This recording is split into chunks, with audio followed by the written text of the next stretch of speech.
109번째 텍스트 함수를 한번 보시면은요, left, middle, right, lower, upper, proper, trim, find, search 이런 여러가지 함수가 나와요. left, right, middle은 우리가 많이 해봤었죠. 그렇죠?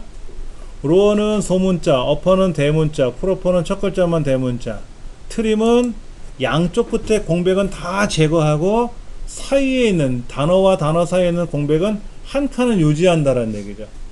한 칸을 유지한다. 자, find는 중요한 게 뭐냐면, find하고 find b가 있어요. 뭐 바이트별로 계산할 거냐, 뭐 어쩌고저쩌고 따지는 게 있는데, 대소문자는 구분한다라는 말이 있어요. 대소문자는 구분을 하고, 와일드카드를 사용할 수 없다. 서치는 대소문자를 구분하지 않는 대신에 와일드카드를 사용할 수가 있어요. 그러니까 구분하고 사용할 수 없고 구분하지 않고 사용할 수 있고, find는 대소문자를 구분해요. 대문자 소문자를. 그러니까 필기 문제에 이렇게 나오겠죠. 뭐 서울이란 단어에 대해서 뭐 서울 SEOUL 그럼 똑같은 단어 글자가 없네.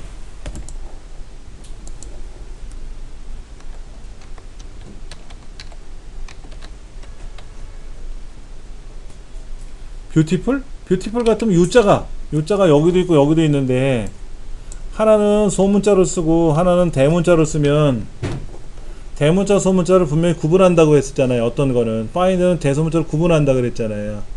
이때 대문자 U자가 몇 번째 있느냐, 뭐 소문자 U가 몇 번째 있느냐, 이런 걸 이제 물어볼 거고요. 서치는 대소문자를 구분하지 않으니까 소문자 U를 찾던 대문자 U를 찾던 앞에 있는 글자를 찾으면 끝나는 거죠. 그렇죠? 예, 그런 거. 그것만 좀 체크해 주세요. 그게 조금 헷갈려 하실 거예요.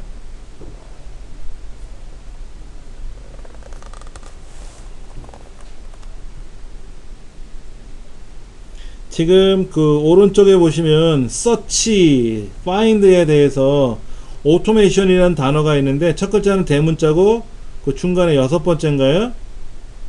소문자 A가 있지 않습니까? 대문자 A와 소문자 A가 있는데, 아까 search는 대소문자를 구분하지 않는다 그랬죠? 그러니까 대문자 A를 찾든 소문자 A를 찾든 첫 번째 찾을 거고요. find는 대소문자를 구분한다 그랬으니까 소문자 A는 6번째에 있고 대문자 A는 첫 번째에 있겠죠. 1번과 2번은 A가 대소문자가 구별하지 않으니까 첫 번째 찾았다고 할 거고, 4번에 대문자 A는 첫 번째, 소문자 A는 6번째. 그러니까 3번이 틀리겠네요. 그렇겠죠. 실제로 그 2번 문제 수시 결과가 다른 셋과 다른 걸 고르셔야 하는 거, 이것도 나왔던 문제니까 기억을 하시면 돼요. 예. 그 다음에 이제 날짜와 연관된 함수 중에는 year, month, day, hour, minute, second는 어렵지는 않은데, weekday는 필기시험에 많이 나와요. 실기시험에. 그 해당 날짜에 해당하는 요일을 숫자로 표시하는 건데, 일을 쓰거나 생략하면 일 요일서부터 시작을 하고, 우리 달력을 보면 일요일부터 시작하잖아요. 왼쪽에 일, 월, 화, 수, 목, 금으로 되어 있거든요. 학생들은, 저는 학교 다닐 때 어떻게 했냐면 월, 화, 수, 목, 금, 토일로 했거든요. 월, 화, 수, 목, 금, 토일. 근데 일요일부터 명시를 해놓는 게 국제표기법이란 말이에요. 그래서 일로 쓰는 게 일 요일서부터 하고 외우시면 되고요. 옵션 2를 쓰면 월, 화, 수, 목, 금, 토일. 옵션 3을 쓰면 똑같은데, 보통 이제 1, 2, 3, 4, 5, 6, 7로 나가느냐, 옵션 3을 쓰면 0, 1, 2, 3, 4, 5, 6으로 나갈 거냐. 그게 약간 차이가 나는 거지. 예. 이데이트하고 이어먼스가 필기시험에 많이 나왔어요. 이데이트 해서 날짜를 쓰고 여기다 컴마 3 쓰면 3개월 후, 오늘이 5월 2일이잖아요. 3개월 후 그러면 8월 2일이죠. 이 데이트에다가 오늘 날짜에 해당하는 컴마 2 쓰면, 컴마 3 쓰면 3개월 후, 2 쓰면 2개월 후, 마이너스 2 쓰면 2개월 전, 뭐 이런 건데, 5월 2일 같으면 뭐 3개월 후 같은 8월 2일 이렇게 들어가는 거고, 이어 먼스는 엔드 오브 먼스라 그래서 5월 2일에 3개월 후 같으면 8월 달이지 않습니까? 그 8월 달의 마지막 날짜 8월 31일 하고 나오는 거예요. 이어 먼스는. 그러니까 시험에는 업무적으로는 5월 2일 날 청약을 했으니까 3개월 후에 1차 중도금 내세요. 그러면 8월 2일 날 내라는 얘기고. 근데 3개월 후 말일까지 내세요 라고 하면 3개월 후에 말일까지 내라고 하면 이어먼스가 되는 거죠. 그렇죠. 실무적인 건 그렇게 처리하면 돼요. 워크데이는 이 날짜 저 날짜에서 시작해서 이 날짜 오늘 날짜를 주고 30일간 일하시오 라고 썼어. 30일간. 휴일 날짜를 명시 안 해도 돼요.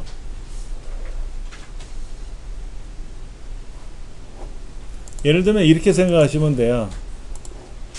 엑셀을 해서 5월 1일 5월 5일 5월 6일 5월 7일 5월 15일 5월 15일은 논대. 우리 회사는 그렇대. 5월 20일 6월 6일 6월 10일 6월 30일 7월 5일 우리 회사 노는 날이래. 근거 없이 그냥 제가 써본 거예요. 그런데 오늘이 5월 1일이지 않습니까? 5월 2일 이날서부터 시작을 하는 거예요. 며칠간? 40일간 일할 거예요. 40일간. 오늘이 수요일이잖아요. 그러니까 수, 목, 금 3일간 일하고 토요일, 일요일 빼고 다음 주 월요일날 7, 8, 9, 10, 11 일하고 14, 15, 16 근데 어차피 5일, 7일날은 아니죠. 여기 7일날 걸려있네. 그렇지. 자, 그럼 한번 해볼게요. 눈, 워크데이 이날 시작을 해서 40일간 일하시오. 그러면 날짜로 따졌을 때 이날이 된다는 뜻이에요. 근데 요 날서부터 40일간 일하는데 이 요일하고 상관없이 이 휴일하고 상관없이 무조건 토요일 일요일은 빼고 일을 하는 거예요. 평일만 일하는 겁니다. 그런데 이 중에는 평일 중에서도 휴일이 있을 수 있잖아요. 그러면 는 워크데이 요날 시작해서 40일간 일을 하는데 휴일이 이만큼 있어요. 휴일이. 그러면 얘는 언제 끝나나 볼까요? 7월 2일날 끝나네요. 요 날짜가 지금 6월 7일날이 하나 걸려있잖아요. 5월 7일 하나 걸려있잖아요. 5월 15일도 걸려있죠. 5월 20일은 일요일이니까 상관없고 6월 6일날은 현충일인데 그건 우리나라 현충일이지 외국에서는 그냥 평일이니까 일하는 거로 처리하는 거죠. 그 다음에 6월 10일날 일요일이니까 넘어가고 6월 30일날 토요일이니까 일을 안하고 그리고 7월 5일은 어차피 해당 사항 없죠. 40일간에 해당하는 거니까. 그러니까 6월 27일까지 일을 할 거냐 아니면 7월 2일까지 일을 할 거냐.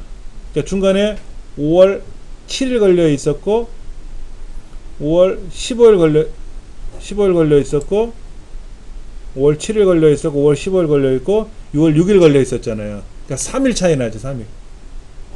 이 날짜하고 이 날짜하고 횟수로는 5일이지만 실제로 근무날은 토요일 일요일 빼면 3일간의 더 차이가 있잖아요.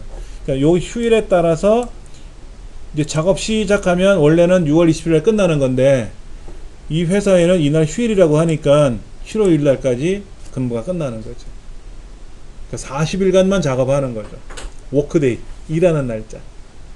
근데 이 워크데이가 실기 시험에는 어떻게 나오냐면 5월 1일 날 휴가를 가요. 40일간. 그럼 언제 회사에 출근할까요? 이 문제예요. 똑같은 거잖아요. 이날 일을 하기 시작해서 40일간 일하면 언제 회사에 출근하나요? 이거잖아. 요 전까지 일을 하는 거잖아요. 그렇죠.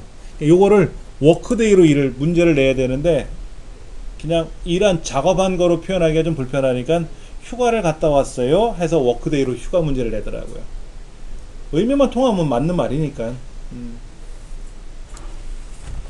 그러면 여기는 휴일이니까 휴일날 40일간 포함되면 안 되잖아. 얘는 빼고 해야지. 내가 연차를 냈으니까. 그렇죠? 만약에 10일간 일하겠다 그러면 벌써 차이가 하루씩 날 수도 있어요. 예. 여기 5월 7일하고 5월 15일, 5월 10일, 15일 이틀이 벌써 차이 나잖아. 그게 워크데이예요. 워크데이. 요 정도가 시험에 나오더라고요. 이거는 뭐 못 본 것 같고.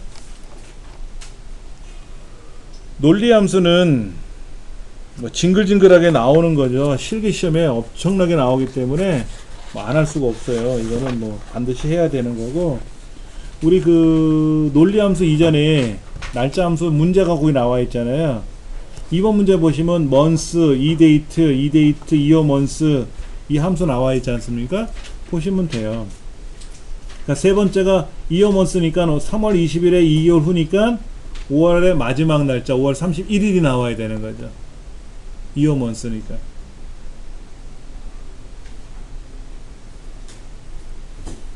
근데 이거 유심히 잘 쳐다보면요, 답을 그냥 유추해낼 수도 있어요. 2번에 지금 month eDate라는 거 어렵지 않게 유출해낼 수 있는데 뒤에 문제가 나오니까 뒤에 가서 또 풀어보면 되고요.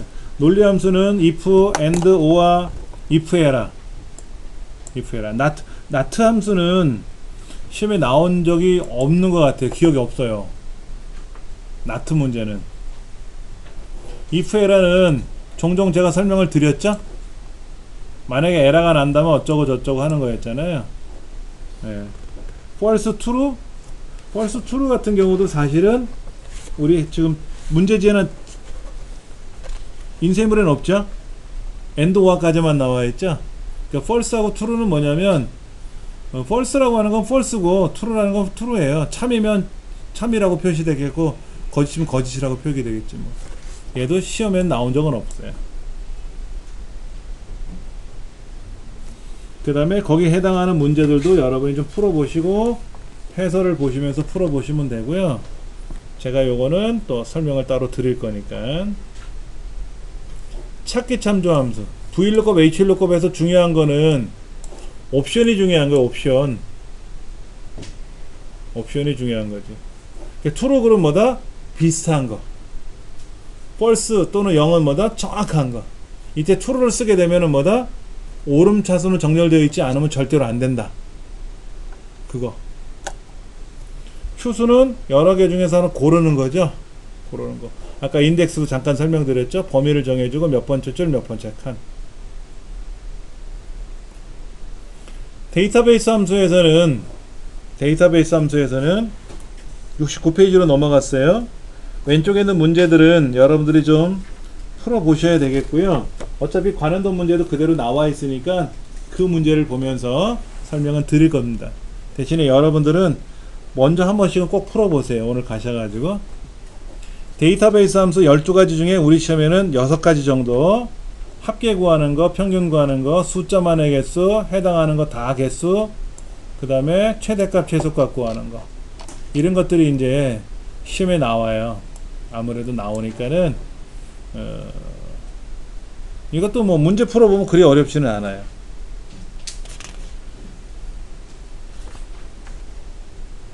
차트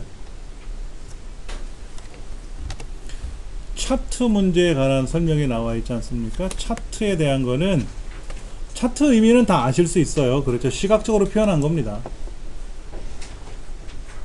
이 차트를 이용하면 어떤 장점이 있느냐? 여기 써있죠. 상호관계. 데이터들 간의 상호관계와 데이터의 추세. 추세라는 말은 뭐예요? 이게 상승하고 있는지 하강하고 있는지 들락날락거리는지 변동 없이 쭉 꾸준히 가는 건지 그게 추세잖아요. 그렇죠? 요형 등을 쉽게 직관적으로 이해할 수 있다. 직관적으로. 그리고 간결하게 요약할 수 있다. 차트를 작성하기 위해서는 반드시 반드시 원본 데이터가 있어야 한다. 꼭 기억하셔야 돼요. 예, 반드시라는 말이 들어가는 경우가 많지 않잖아요. 컴퓨터에서. 반드시 차트가 만들어질 때는 반드시 원본이 있어야 돼요. 원본 데이터가 변경되면 차트 모양도 변경됩니다. 변경돼요. 기본적으로 워크시트에 숨겨진 데이터는 차트에 표시되지 않습니다. 그러나 비어있으면 떨어져 있어요. 예를 들면 아까 그런 데이터 같은 경우에 이런 경우를 한번 볼까요? 국어 점수 80, 영어 점수 80, 90, 70, 60, 50. 여기를 만약에 비워놓고 이름 길통 그래서 만약에 차트가 이렇게 들어간다면은 하나가 없죠? 하나가 없지 않습니까? 이거를 차트 종류를 꺾은 선으로 바꾸면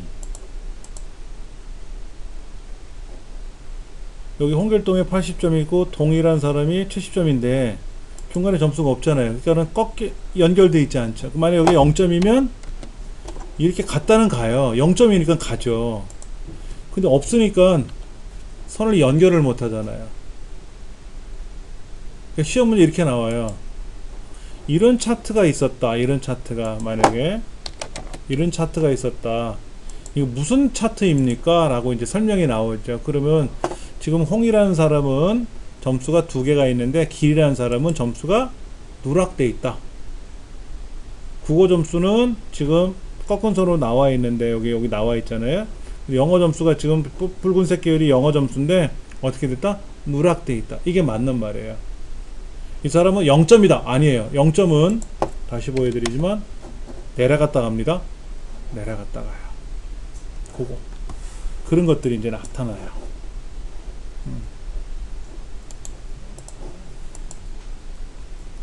2차원, 3차원 차트가 있는데 우리 시험에는 2차원 차트 즉 꺾은 선 그래프나 막대 그래프 위주로 시험에 나왔었어요. 원형 그래프도 시험에 나옵니다. 원형 그래프 3차원도 시험에 나와요. 이제 문제들 통해서 우리가 풀어볼 건데 차트만 별도로 표시할 수 있는 차트 시트도 있어요. 근데 우리 시험은 차트 시트로 출력하지 않았고 어떻게 했죠? 워크시트 안에 어느 셀에서 어느 셀 사이에 집어넣게끔 하라 하고 명령을 걸었죠. 그렇게만 해놨어요. 예. 기본 차트는 묶음 세로 막대형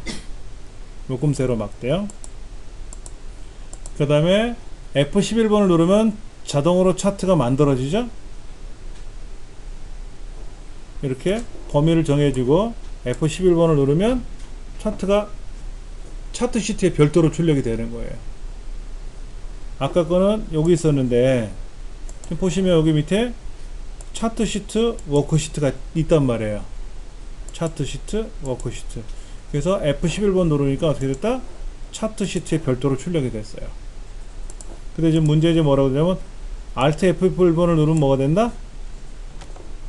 이건 빼버리고 Alt F1번 누르면 바로 차트가 만들어져. 현재 워크시트에. Alt F1번 누르면 현재 워크시트에 기본 차트가 만들어지고 F11번을 누르면 차트 시트에 기본 차트가 만들어지고 요게 필기시험에 나와요. F11번, Alt F1번 막 꽈놔요. F11번을 누르면 워크시트에 기본 차트가 만들어진다. 틀렸고 차트 시트에 별도로 만들어진다. 그런 것들이 조금 달리 나올 수 있다. 자, 차트의 구성 요소예요. 제목 마우스를 갖다 대면요 보세요. 여기 클릭하면 차트 영역 여기 눈금선 여기는 뭐 범례 이렇게 범례 나타나죠. 그 다음에 어느 계열 어느 요소 여기는 뭐 갑축 여기는 항목축 뭐 이런 식으로 나타나요. 만약에 여기다 제목까지 넣었다면 차트 제목까지 넣었다 그러면 갖다 대면 차트 제목 그리고 축제목 같은 경우도 지금 갖다 대면은 가로축 제목, 세로축 제목, 차트 제목 뭐 이런 식으로 메시지가 떠요.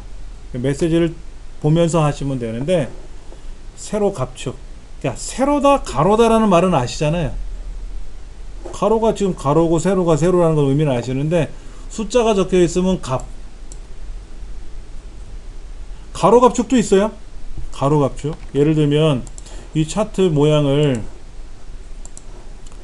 이렇게 가로막대로 바꿔버리면 이때는 가로 갑축이에요. 이때는 가로 갑축이라고. 이건 세로 항목축이 되는 거고요. 그러니까 가로가 세로가 있는데 숫자가 적혀 있으면 값이고 글자가 적혀 있으면 항목이라는 거, 그렇게 기억을 하셔야지. 세로 갑축, 가로 갑축, 이렇게 가로 항목축 이렇게 외우시는 게 아니라. 그 다음에 범례가 나와 있고요. 그 다음에 추세선이라는 말이 나오는데, 추세선, 기본급에 대한 추세선이 나왔어요. 그러니까 기본급이 어때요? 지금 가면 갈수록 내려가죠. 이건 추세 의미가 없죠. 사람에 따라 달라지는 거잖아. 그러면 여섯 번째 사람은 기본급이 떨어진다는 얘기입니까? 그건 아니지. 그렇죠. 온도가 올라가니까 음료수가 많이 팔리더라. 날씨가 추워지니까 온도가 내려가니까 군고구마가 많이 팔리더라. 어떤 그런 추세 관계가 있을 거 아닙니까? 그럼 이번에 온도가 계속 상승하면, 하강하면 당연히 음료수는 어느 정도 팔릴 거다 예상을 해보는 거거든요. 그걸 보면서 날씨가 춥다 보니까 뭐 군고구마 많이 팔렸다. 편의점에서도 팔아요, 요즘 군고구마를. 지금 뭐 날씨가 더우니까 안 사 먹겠지만은 그렇게 추세를 보는 거죠. 그러니까 추세는 지금은 선형으로 해서 선형, 그러니까 직선 형태로 지금 내려가고 있는데, 이건 추세로 보기엔 좀 그래요. 기본급을 좀 보는데, 신소진 씨는 높고 조명섭 씨는 낮으면 그 다음 사람은 이 사람보다 더 낮게 받을 거냐? 이거는 아니란 말이야.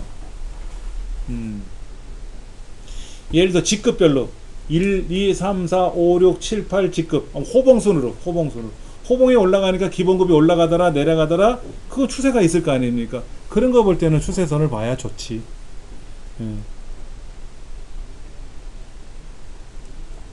근데 이제 추세선이 3차원 그래프는 없어요. 3차원은 입체형이기 때문에 추세선을 넣을 수가 없어요. 그리고 원형 그래프는 가운데를 기점으로 이렇게 부피를 표시해 주거든요. 원형 그래프도 추세가 없고요. 방사형에도 없고요. 그런 것들이 나올 겁니다. 그런 것들이 시험에 나와요. 다음 추세선에서 어쩌고 저쩌고 뭐 이런 것들. 차트 종류를 변경하고, 원본 데이터 및 계열 방향 변경하고, 차트 위치 변경하고, Alt키 누르고 차트를 움직이면 셀의 크기만큼 짝짝짝 들어간다 그랬죠? 움직인다고. 그거. 데이터를 추가하는 방법에는 뭐가 있다? 데이터형을 복사해서 붙이는 방법이 있었고, 여기다가 뭐 얘는 좀 뭐가 그렇겠네? 없으니까. 뭐 여기 뭐 수학 점수가 있으면, 이 수학 점수가 있으면 여기다가 수학 점수를 복사해서 여기다 붙이면, 붙여넣기 하면 들어가죠. 복사해서 붙이면 들어가잖아요. 그렇죠? 예.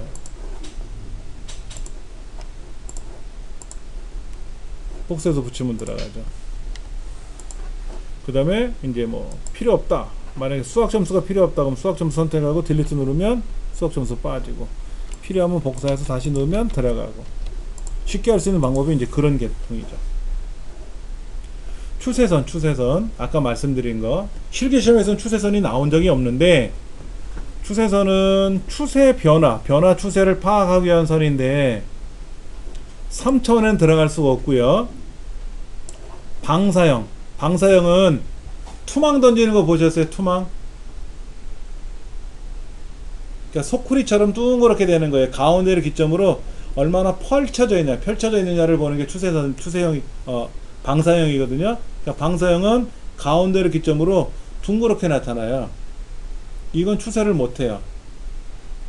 동그랗게 꽈야 되니까. 원형도 그래요. 원형. 도너형도 그래요. 얘는 추세를 못 만들어요. 표면형은 펴져 있는 거기 때문에 추세를 넣을 수가 없어요. 그러니까 3차원은 안 된다. 그 다음에 방사형, 원형, 도넛형 얘네들은 동그랗게 돼 있어서 안 되고, 표면형은 넓게 돼 있는 거라서 안 되고, 그러니까 뭐 막대 그래프를 하던 꺾은 선 그래프를 하던 그런 경우는 추세가 들어간다 하는 거. 3차원에 관련된 메뉴는 3차원 차트에만 들어있어요. 2차원 차트에는 3차원 메뉴가 들어있지 않죠. 예를 들면 얘를 3차원으로 바꾸고 싶으면 3차원으로 바꾸면 돼. 이렇게 3차원으로 바꾸면 바뀌어요. 3차원이 바뀝니다. 그럼 이 안에 3차원 메뉴가 있는데 3차원 메뉴를 돌릴 수가 있단 말이에요. 이렇게. 예. 이런 것들을 다 3차원에서 회전. 보세요. 회전 한번 해볼게요. 제가요.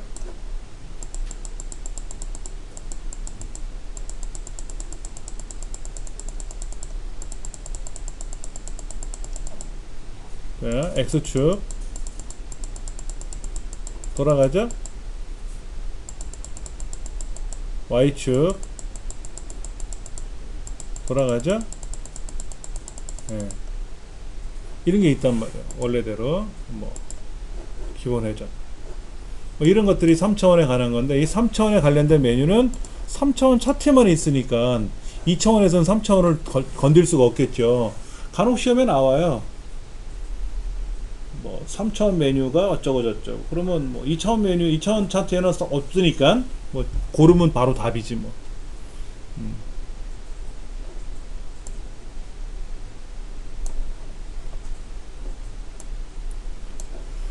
특정 데이터 계열에만 표시하는 거. 우리 이렇게 했었죠.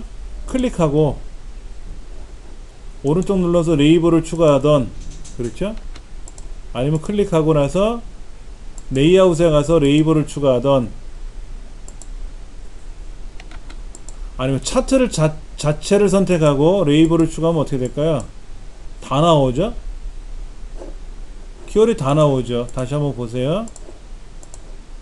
지금 여기 레이블이 나왔는데 없음 그러면 사라졌는데 바깥쪽 끝에 그럼 한꺼번에 다 나타났죠.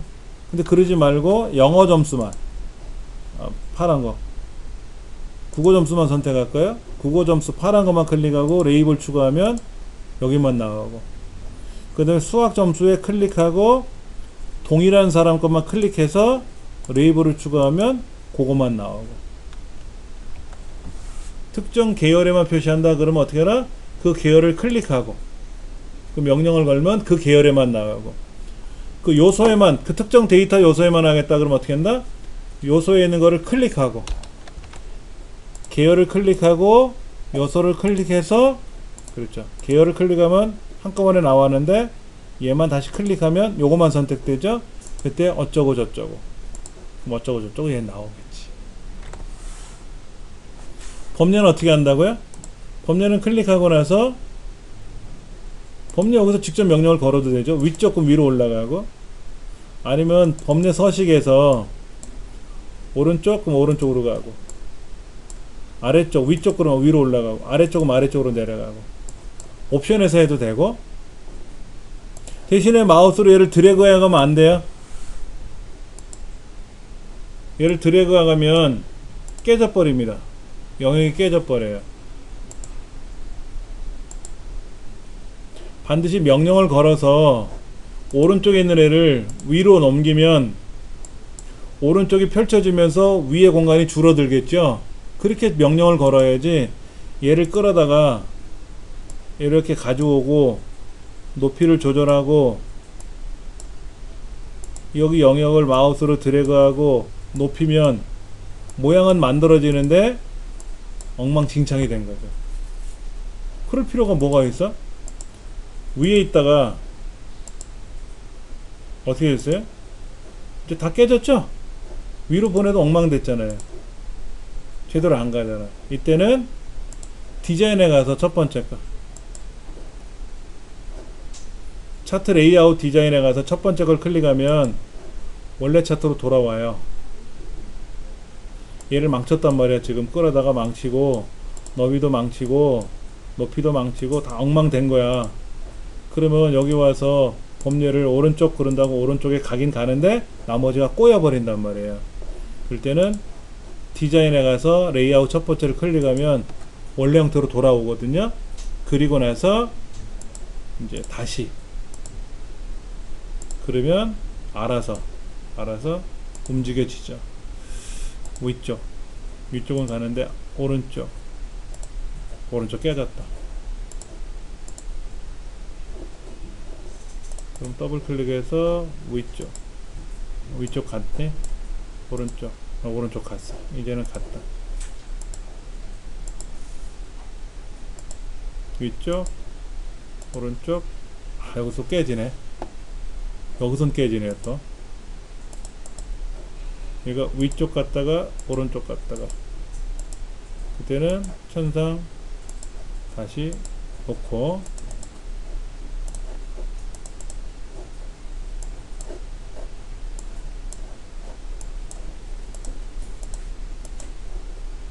위쪽 오른쪽 위쪽. 여기선 살죠.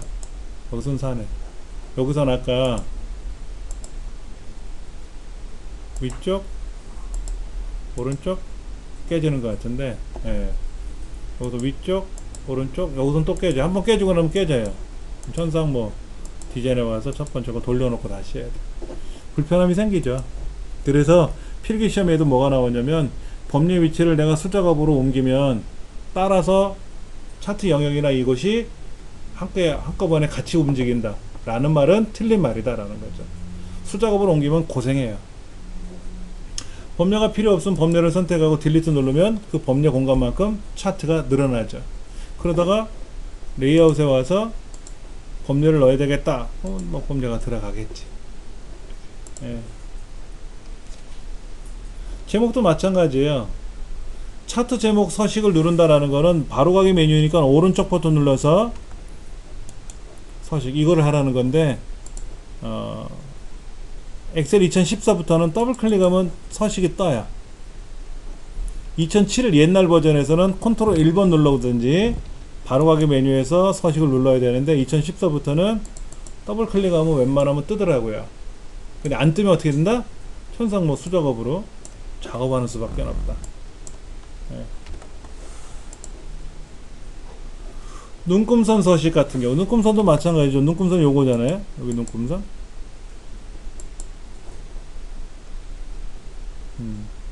선 없음. 선이 사라지죠. 그렇죠? 예.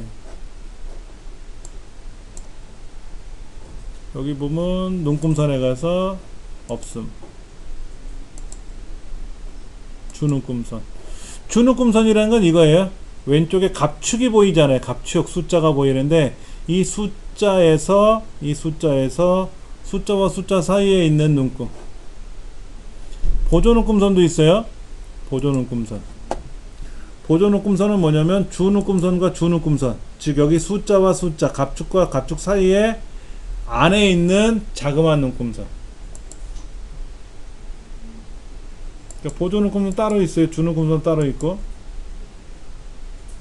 여기 보면 힘들어. 색깔을 빨강이고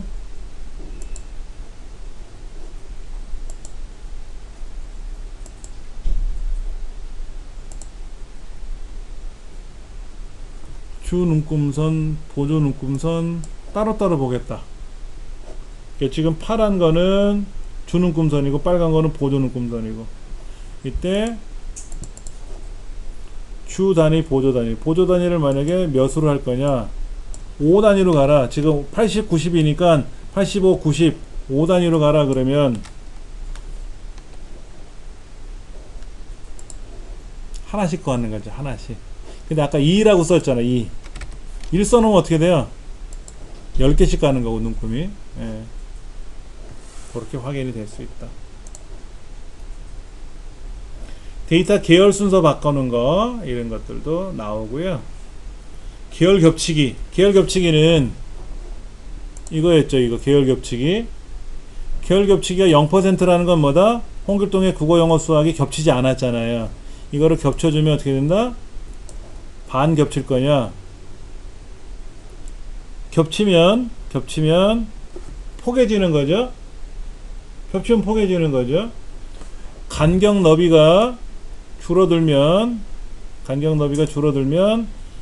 내 계열이 넓어지면서 간격의 너비가 좁혀져요. 간격 너비를 넓히면 계열이 좁혀지면서 넓어져요. 500%니까 뭐야? 내 막대 그래프 너비만큼 옆 사람과 5배 차이만큼 간격을 줘라, 이런 얘기죠. 얘가 겹치도 안 겹치도 문제가 아닌데, 만약에 안 겹치면 또 이제, 그렇죠? 간격 너비는 0에서 500%, 겹치기는 마이너스 100에서 100% 사이인데, 간격의 너비가 넓어지면, 이쪽 동네와 저쪽 동네가 넓어지니까 막대 너비가 어떻게 돼? 계열의 너비가 좁혀져야죠. 상대적으로 좁혀져야 상대편하고 넓어지는 것처럼 보이지. 얘가 필기심에 많이 나와요. 요 말이. 예, 기억을 하셔야 돼요.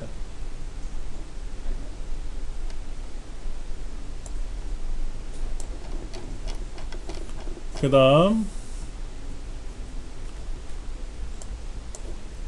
실기시험에는 안 나오는 건데요. 필기시험에만 나오는 차트별 종류에 대한 특성.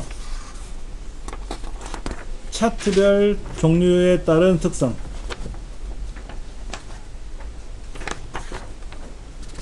교재로는 72페이지죠. 세로 막대는 항목 간의 값을 길이로 비교하고 분석하는 거예요. 가로 막대도 마찬가지죠. 예, 얘는 가로의 길이로 비교 분석하는 거죠. 꺾은 선은 뭐다? 꺾은 선? 요것도 숫자를 넣어준다면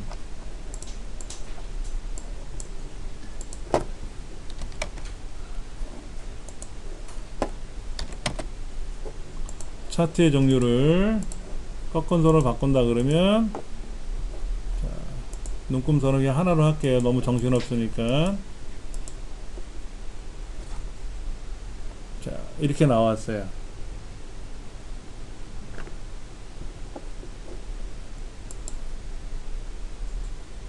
그럼 꺾은 선은 어떤 경우다? 추세를 보는 거예요. 추세.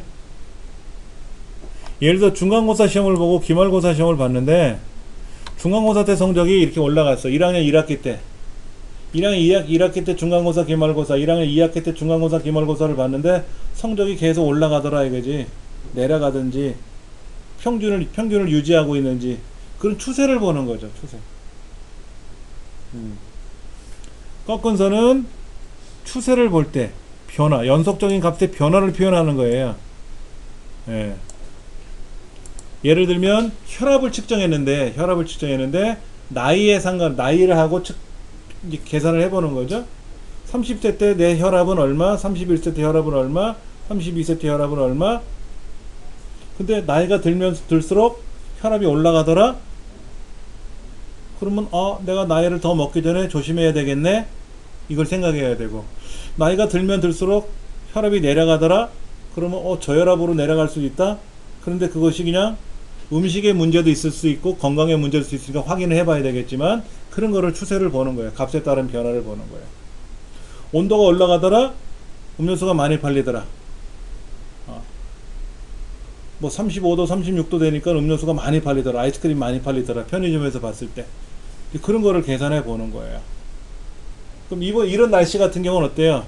그렇게 덥거나 이런 건 아니니까 음료수, 아이스크림 뭐 굳이 재고를 많이 가지고 있을 필요 없잖아요. 그렇죠.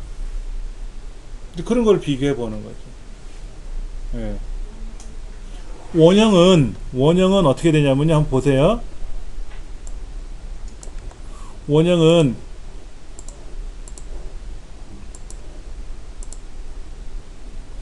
홍길동이라는 사람이 시험을 봤는데 국어 점수를 각각 어느 정도를 차지하고 있는지를 보는 거예요. 자, 홍길동 일찜의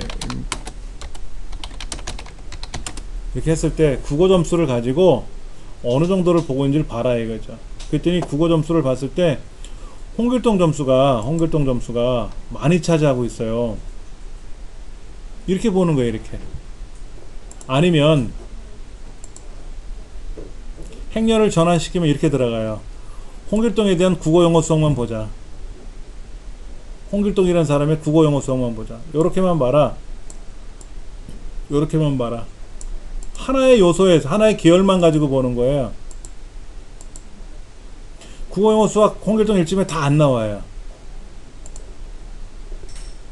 원형은 전체 항목에 대해서 비율을 표시하는 건데 한 개 계열만 하는 거예요.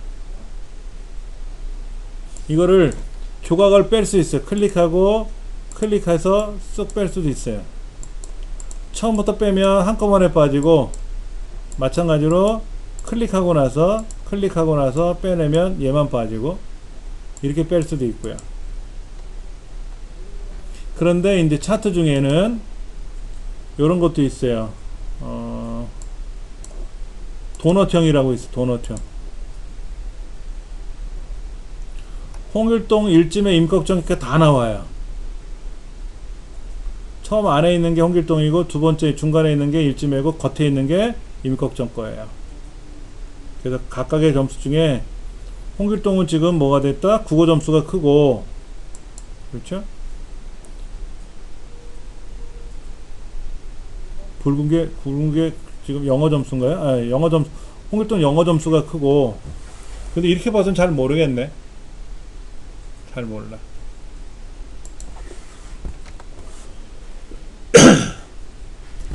분산형. 분산형은 이렇게 나와요. 가로 세로 축을 기준으로 어느 값에 이렇게 분포가 되어 있는 거야. 얼마나 분산되어 있는지. 지금 이쪽에 아래쪽에 뭐는 없어요. 이쪽으로 좀 분산되고 있어요. 그렇죠? 예. 그런 것도 볼 수가 있고요.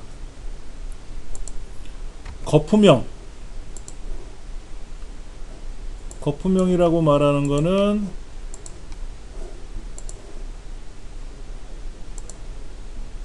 뽀글뽀글이라는 게임이 있었죠. 옛날에 버블 물방울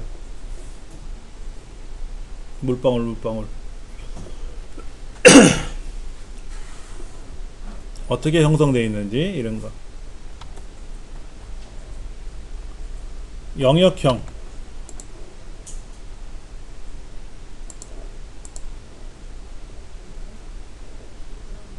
영역형 보고 있어요. 어떻게 영역을 차지하고 있는지. 여기는 지금 지금 홍길동은 영어가 높지만 일지면 영어가 낮죠? 영어가 낮잖아요, 지금. 그렇죠? 예. 임꺽정은 국어가 낮아요. 이런 식으로 영역을 펼쳐놓고 보는 거죠. 부피를 보는 거죠, 부피. 전반적인 부피를. 예. 방사형.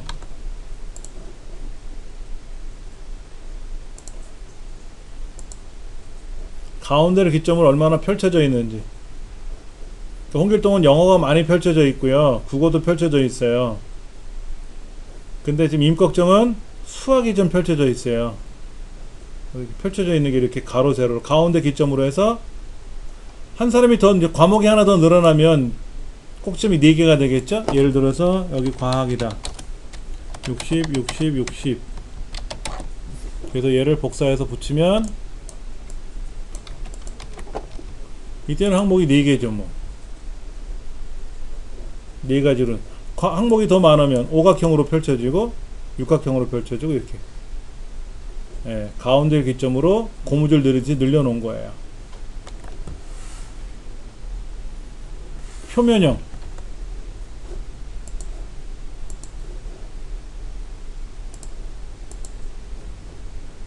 보기 되게 어려워요. 어떨 때 봐야 될지 모르겠어요. 표면형. 예. 주식형은 지금 뭐 만들어 보기가 힘들어요. 지금 세 가지 점수가 들어 있잖아요. 그러니까 70이 뭐야? 시가? 종가? 거래량? 이렇게 봐야 되나? 뭐 어떻게 봐야 돼?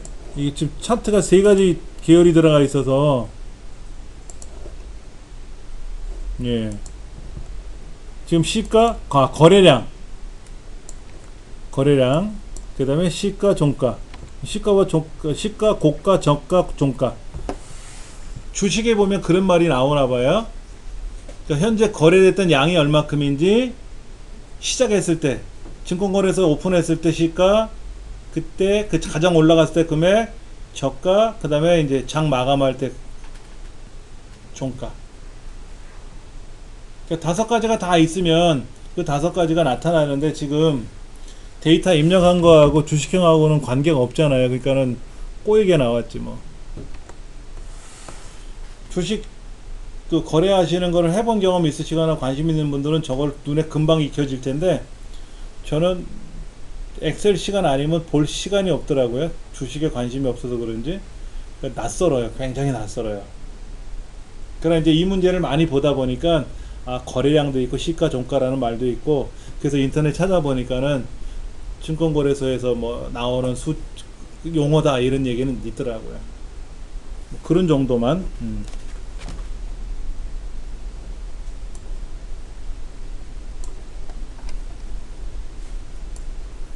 그 다음에 우리가 알고 있는 그래프는 막대형 그래프, 가로막대, 세로막대, 꺾은 선 이렇게 정해져 있어야 되는데, 한번 보세요. 이 차트가 어떻게 생겼냐면, 가로막대로 한번 세로막대로 보일게요. 근데 여기는 점수가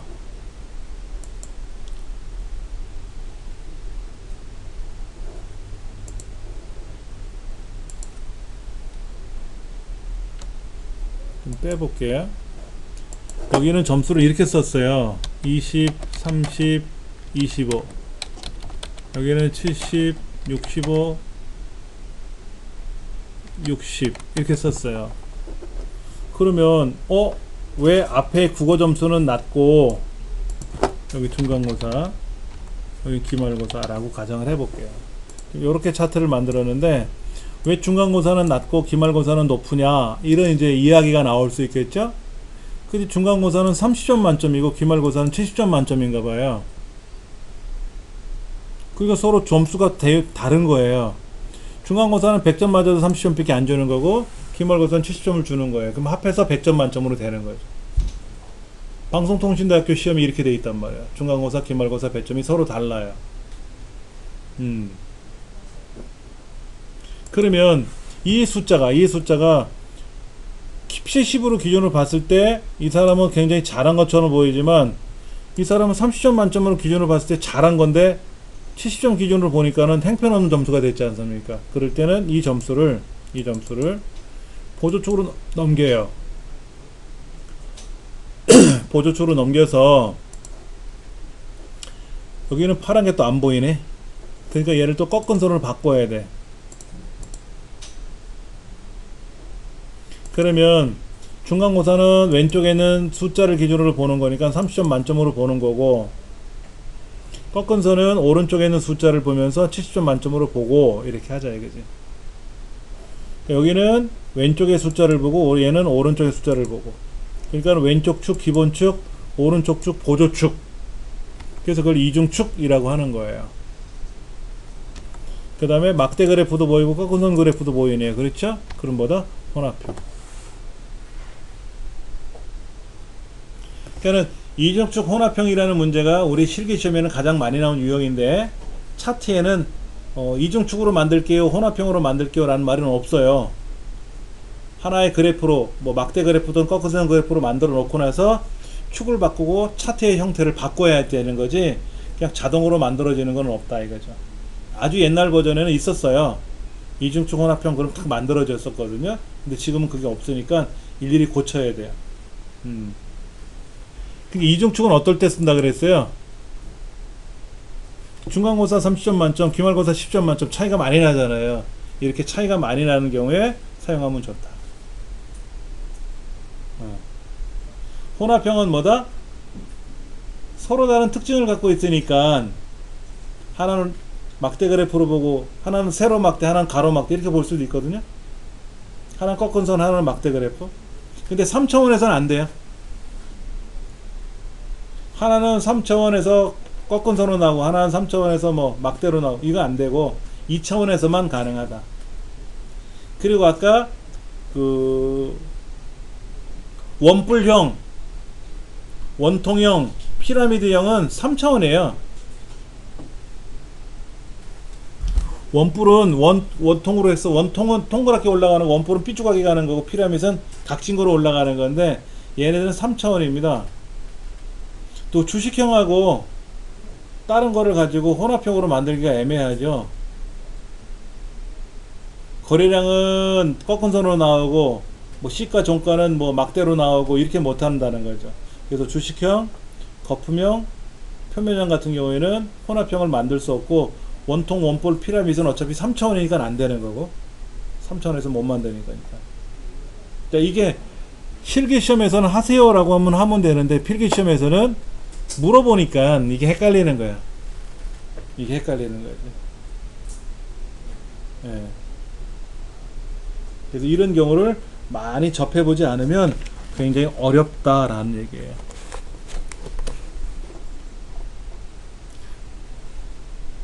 자, 우리 실기시험에는 지시사항 중에는 없는데 필기시험을 실무에서는 많이 써요.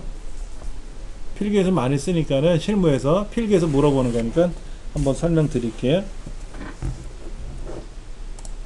자, 만약에 차트가 이런 게 나왔다고 가정해 보세요. 제가 샘플을 하나 열어놓고 볼게요.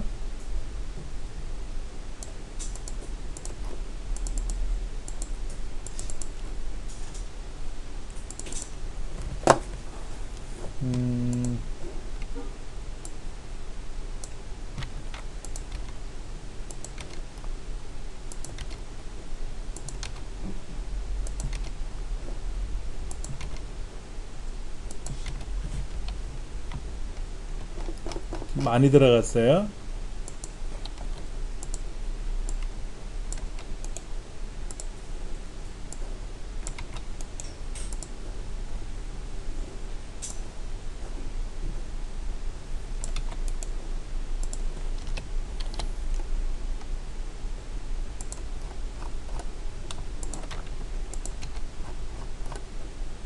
그래서 양을 좀 많이 넣었습니다.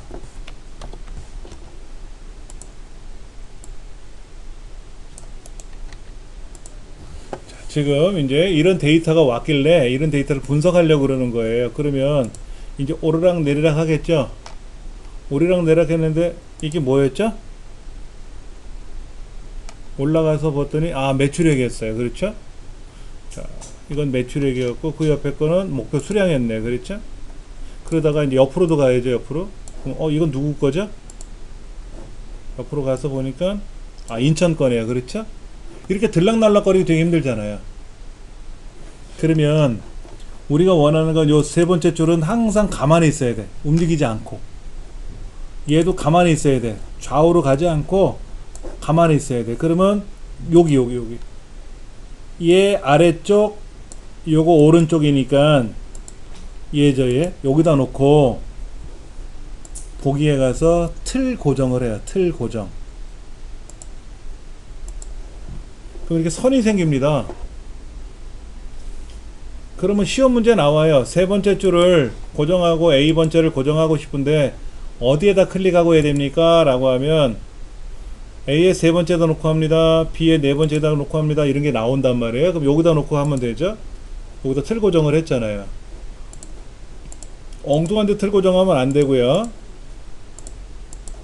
여기다 놓고 틀 고정을 하면 보세요. 올립니다. 얘는 매출액, 목표 수량 확인이 되잖아요. 옆으로 가면 어떻게 되죠? 얘는 가만히 있잖아요. 그러니까 여기가 대구다 인천이다 알 수 있겠죠? 이렇게. 그러니까 틀 고정을 할 때는 반드시 틀 고정 위치를 정해놓고 하는 거고요. 취소할 때는 아무데나 놓고 틀 고정 취소를 하셔도 돼요. 그러나 틀 고정을 하실 때는 꼭 정해놓고 해야 된다라는 거. 정해다 놓고 해야 된다는 거. 틀 고정은 양이 많을 때 오르락 내리락 거려야 되니까 화면에 항상 표시할 경우가 있어야 된다라는 거죠.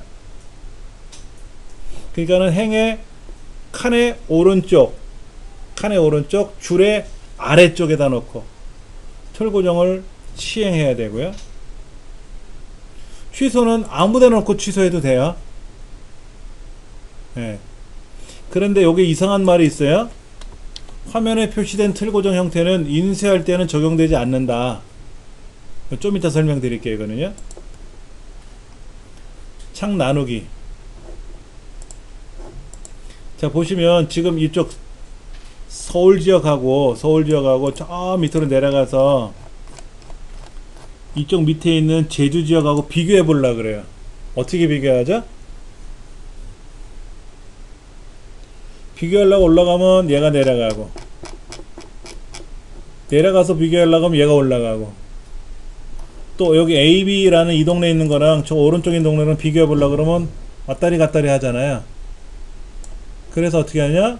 아무데나 놓고 나누기란 작업을 합니다. 나누기. 나눠져요. 이때 이 세로선이 있고요, 가로선이 있는데, 세로선 더블 클릭, 가로선 더블 클릭, 다시 나누기, 가로 세로선 경계선 여기 모서리 있죠, 가운데 더블 클릭. 취소됐죠? 요것도 돼요. 요거 얘를 마우스로 잡아 당기면 가로줄이 하나 생기고, 오른쪽 끝에 보면 세로선이 생겨요. 그건 뭐냐, 요 A번째 거랑 저 오른쪽에 있는 거랑 비교해 볼 수 있죠? 왼쪽 거랑 오른쪽 거랑. 그리고 요거랑 저 아래로 내려가면 한참 아래쪽에 있는 200번째 거랑 앞에 거랑 비교할 수 있죠. 비교할 수 있어요. 얘는 뭐 보시기 나름대로 편한 대로 하시면 돼요. 그런데 만약에 여기 있는 글자를 고치면 어떻게 된다? 여기 있는 글자를 고치면 어떻게 된다? 당연히 이 앞에도 고쳐지고 얘 앞에도 고쳐지지. 하나인데 여기다가 빨간색으로 색깔을 이렇게 뭐 가운데 정렬하면 얘도 가운데 정렬 되죠. 똑같이 가는 거예요. 여기 글꼴을 바꾸면 얘도 글꼴 바뀌는 겁니다. 나눠서 본다는 것 뿐이지 똑같아요. 예. 그렇게 하는 것이 창 나누기다. 창 나누는 경우에는 떨어져 있는 데이터를 좌우 상하 떨어져 있는 거를 보면서 작업할 때, 그러나 인쇄할 때는 적용되지 않는다. 어차피 하나니까. 예. 그 다음에 창 구분선을 마우스로 드래그해서 변경할 수 있고, 창 구분선을 더블 클릭하면 해제돼요. 자, 여기 보기에 가서 나누기를 해제하면 해제가 되고, 나누기 하면 되고, 경계선을 더블 클릭하면 사라지고, 그렇게 할 수 있다.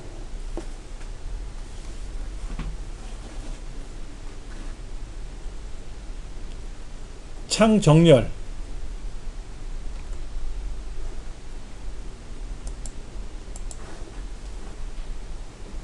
여기 보면 정렬이라고 있어요. 모두 정렬. 세로 그러면 어떻게 된다? 아까 제가 파일을 2개 열었어요. 2개. 통합문서 이거. 아까 홍길동 일지면 나온 얘하고 좀 전에 작업하던 거하고 2개를 열었어요. 파일이 2개 열려 있단 말이에요. 지금 엑셀에. 지금 보시면 엑셀이 하나, 2개 열려 있잖아요. 만약 하나를 더 열면 3가지가 열리겠죠. 그렇죠? 그럼 엑셀에 가서 새로 만들기. 그럼 하나 더 만들어졌으니까 정렬해서 세로로 하나 둘 셋 만들어지는 거죠. 필요 없으면 닫으면 되고요. 근데 얘를 더블 클릭하면 어떻게 돼? 경계선을 여기 닫지 않고 얘는 그냥 최대창. 그럼 얘 창만 보이는 거죠 뭐.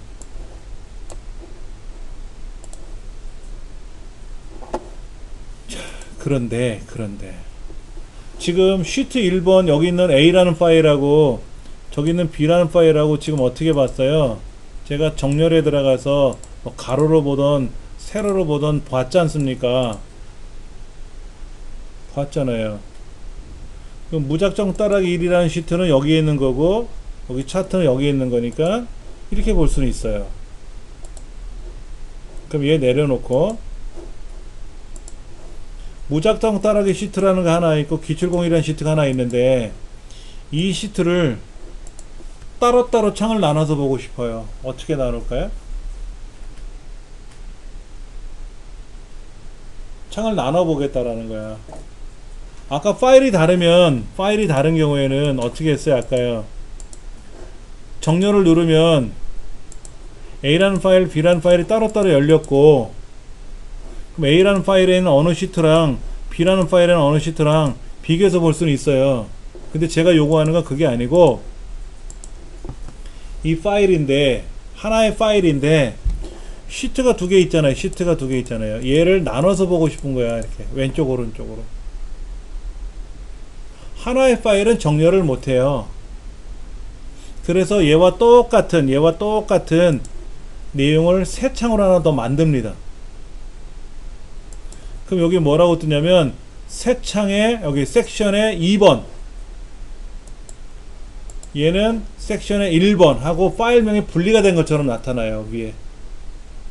그러니까 파일이 두 개로 되어 있으니까 이제는 이거는 아니고 얘는 아니고 얘를 나눠요. 얘를 나눕니다.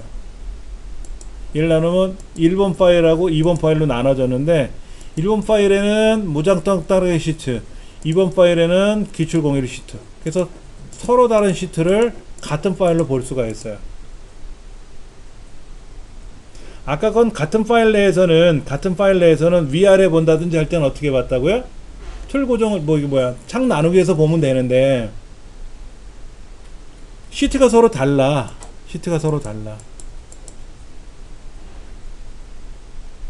불편하거든. 못 본단 말이야. 불편한 게 아니라. 그럴 때는 새 창을 하나 만들어서 시트 3개를 나눠서 보고 싶다 그러면 어떻게 돼요?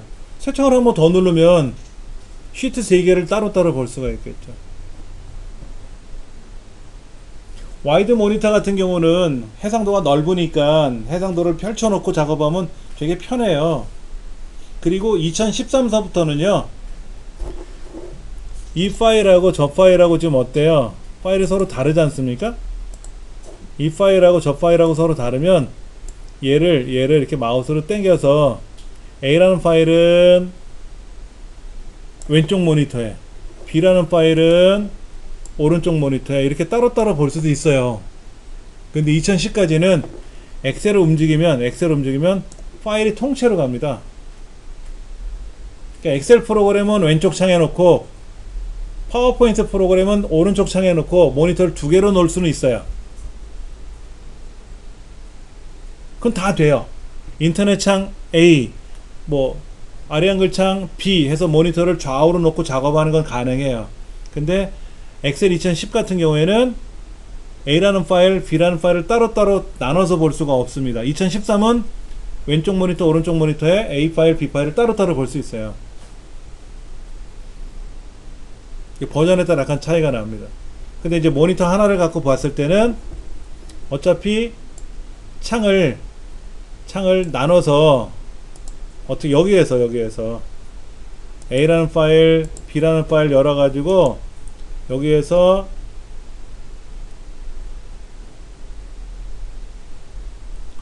여기서 보는 게 아니라 밑에 죄송합니다. 밑에 작업 표시줄 있잖아요. 여기에서 세로 정렬 보기 누르면 어떻게 될까요? 지금 지금 이 창하고 두 개 파일이 서로 다르잖아요. 자, 이해하고 두 개를 열어놓고 세로 정렬 보기 누르면 A 파일, B 파일 이렇게 서로 따로따로 볼 수 있어요. 그럼 이제 엑셀을 열어놓고 얘를 열어놓고 세로 정렬 보기 누르면 하나는 엑셀, 하나는 내 컴퓨터 이렇게 따로따로 볼 수 있어요. 이렇게 보는 기능은 돼요. 윈도우 기능이니까. 근데 A라는 파일 여기, B라는 파일 여기 이렇게 못 본다고. 그때는 엑셀에 가서 창을 어떻게 한다? 정렬을 시키는 거죠. 세 개로 열었으니까 세 개고 얘를 하나 내려놓고 나서 하면은 두 개로만 열리고 이렇게 파일은 열려요. 파일은 두 개씩 열 수 있는데 하나의 파일에서 다른 시트를 볼 수는 없기 때문에 그때는 어떻게 한다? 새 창을 눌러가지고 새 창. 그럼 새로운 파일이 하나 더 만들어지기 때문에 그래 놓고 나서 작업할 수밖에 없다. 그 얘기.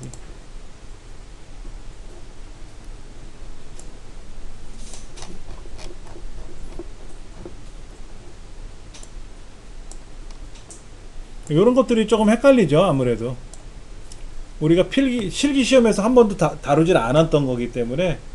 근데 실무적인 작업할 때는 굉장히 중요하거든요. 양이 몇 개 없으면 의미가 없잖아요. 근데 양이 막 5,000줄 돼. 항목이 한 500칸 돼. 그러면 좌우로 상하로 막 움직이기 바쁘지 않습니까? 그럴 때 틀 고정이라든지 나누기라든지 이런 것들이 필요하거든요. 예. 1분기 시트랑 2분기 시트랑 서로 비교하면서 봐야 되는데 같은 시트니까 못 보잖아요.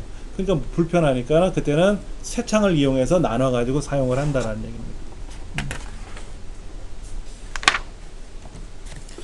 아까 그 틀 고정, 창 나누기 이 과정에서 보면은 인쇄 시에는 적용되지 않는다 이런 말이 있었죠. 그렇죠? 이제 그게 이제 페이지 설정에 따라서 하는 건데 페이지 설정은 어디로 가느냐 한번 볼게요.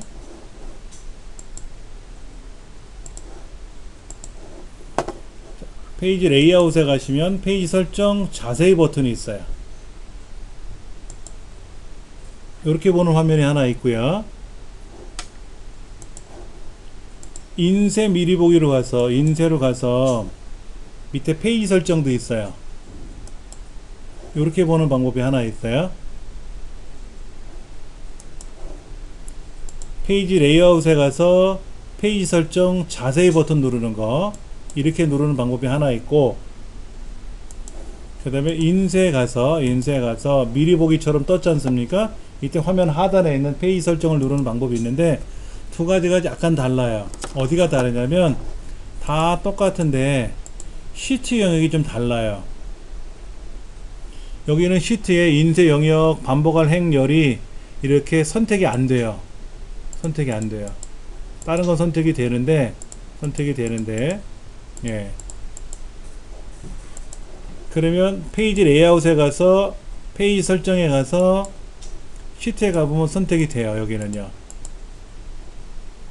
무슨 얘기냐면 지금 페이지를 인쇄를 하면 어떤 현상이 발생하나 보세요. 1페이지, 2페이지, 3페이지, 4페이지 쭉 넘어가요. 위에서 아래까지 다 인쇄가 되고 나면 왼쪽에서 오른쪽으로 또 넘어가요. 즉 여기서부터 여기까지가 여기가 한 페이지예요. 여기가 한 페이지고요. 여기가 또 한 페이지고요. 여기까지 다 내려가서 인쇄가 끝났지 않습니까? 지금 여기서 더 이상 인쇄할 내용이 없으면 여기 이제 인쇄할 내용이 없으면 올라가서 여기를 인쇄한단 말이에요. 어떤 분들은 그래 1, 2, 3, 4 하고 나서 5, 6, 7, 8 이렇게 하고 싶어요 하는 분도 있을 거 아닙니까? 그거는 뭐 바꾸시기 나름이에요. 여기 페이지 설정에 가서 자세히 버튼 누르시면 여기에 방법이 있어요. 열 우선 그럼 뭐가 된다? 여기에 1, 2, 3, 4 옆으로 가고 없으면 내려가고 하는 거예요. 행 우선은 뭐냐면 위에서 아래로 다 인쇄하고 나서 없으면 이제 옆칸으로 와요. 이게 행우선이고. 그림이 화살표 이렇게 돼 있지 않습니까? N자냐 Z자냐. 그런데 지금 얘를 다시 확대해서 보면은 이 글자 이게 제목줄인데 이 두 번째 페이지에는 제목이 표시되지 않죠. 다시 보세요. 1페이지 끝나고 2페이지 넘어가면 2페이지는 내용만 인쇄됐지 아까 1페이지에 나왔던 항목 이름은 표시가 되지 않지 않습니까? 그래서 아까 우리가 여기다 놓고 틀 고정해 버리면 화면에서는 고정이 됐는데 인쇄할 때는 의미가 없다라는 얘기예요. 화면에서 의미가 없다라는 얘기지. 그러니까 어떻게 되냐면은 우리가 인쇄 미리 보기에 들어가서 페이지 설정을 하던 여기는 안 된다 그랬죠? 예, 레이아웃에 가서 페이지 설정에 가서 시트에 가서 이 반복할 행에다가 요 세 번째 줄을 클릭하는 겁니다. 그리고 이제 이게 지금 한 페이지가 여기서부터 여기까지 인쇄되고 오른쪽에 또 다음 페이지 넘어가야 되는데 그 옆에 있는 항목이 이게 서울인지 부산인지 모르잖아요. 마찬가지로 얘도 반복할 열은 여기다 이거죠. 그리고 인쇄를 미리 보기 하면 확인 누르고 미리 보기 가나 직접 미리 보기 가나 똑같으니까 그럼 1페이지, 2페이지, 3페이지가 어떻게 된다? 여기가 끝났잖아요. 끝나고 나면 다음 페이지로 넘어가면 이 항목 이름이 항상 나오지 않느냐 이거죠. 항상. 그거 알아보기 쉽지 않겠느냐 이거죠. 그렇게 하는 것이 페이지 설정에 있는 내용 중에 요거예요. 반복을 한 거예요. 그런데 우리 사장님은 야 여기만 인쇄하자. 여기만 인쇄하면 좋겠어. 이럴 수도 있잖아요. 여기만 가지고 인쇄를 해야 되는데 인쇄 영역을 따로 설정을 하기도 하고 그럼 인쇄하면 그렇게만 인쇄돼요. 이 인쇄 영역 해제하면 다 나오는 거고 아니면 페이지 설정에 들어가서 인쇄하고자 하는 영역을 내가 이만큼 지정해. 그럼 거기만 인쇄되는 거지. 이렇게 할 수도 있고. 얘를 지우면 되고 그럼 다 나오는 거고. 자, 눈금선도 인쇄할 거냐? 보세요. 가로 세로 이거. 이게 있으면 지저분해 보이죠. 그렇죠? 그런데 뭐가 필요하냐면 이것도 필요해요. 행렬 머리글 ABCD 있어요. 이게 A인지 B인지 알 거 아닙니까? 여기 그냥 이거를 눈금선도 없이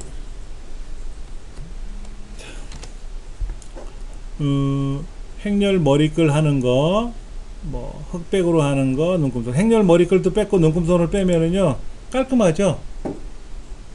인쇄할 땐 깔끔해요. 근데 이 인쇄본을 보여주면서 이렇게 입력하세요 그러면 이게 첫 번째 줄인지 두 번째 줄인지 모르잖아요. 이렇게 입력하세요 라고 문제지에다 내줄 때는 안 되잖아요. 그냥 결과 보고서를 볼 때는 상관이 없는데 그럴 때는 얘를 넣어주면 이걸 눈금선도 넣어주면 보기 좋아요. 그러면 이렇게 보이지 않습니까?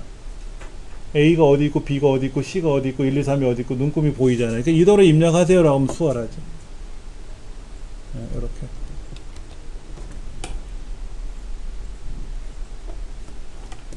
그런 것도 하나의 방법론이 될 수 있어요.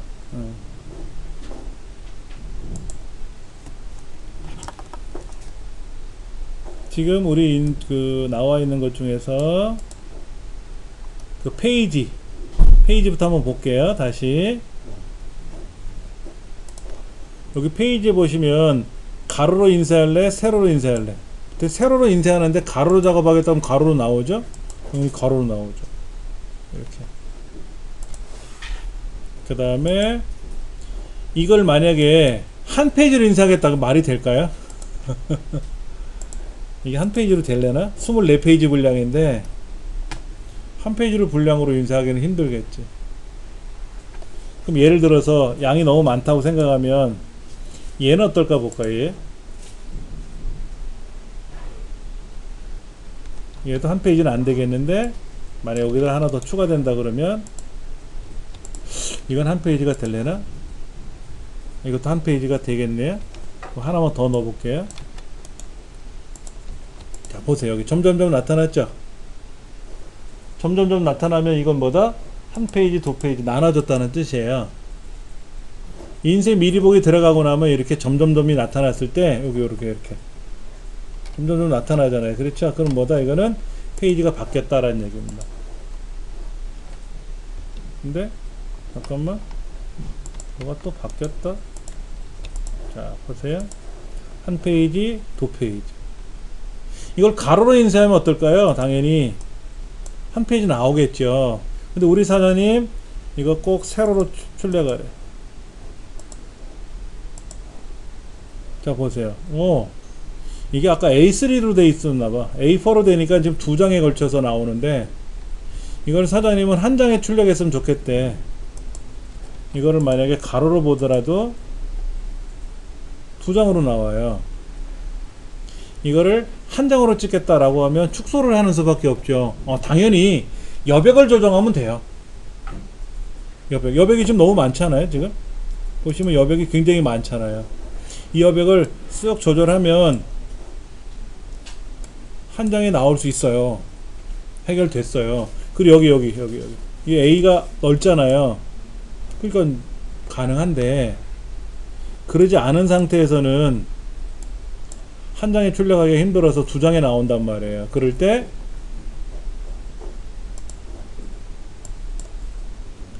100%로 기준으로 봤을 때 자동 맞춤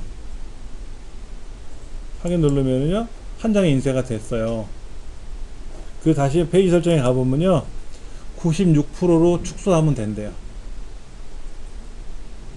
100%로 하면 두 페이지에 걸쳐서 인쇄가 되는데, 95%, 96%로 하면 조금 축소를 하면 두 페이지가 한 장에 찍히나 봐요.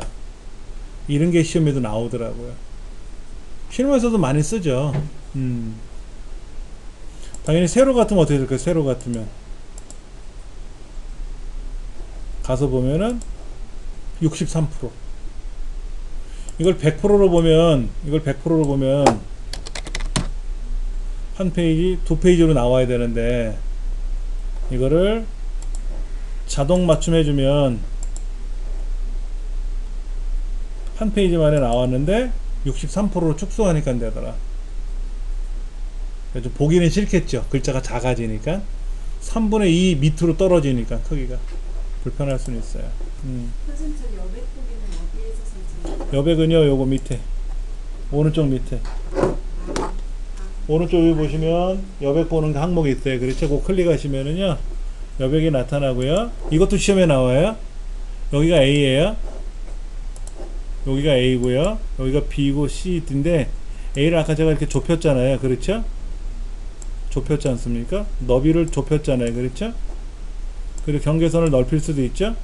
더블 클릭은 안 되고요. 숫자곱으로 넓히고 좁히는 거예요.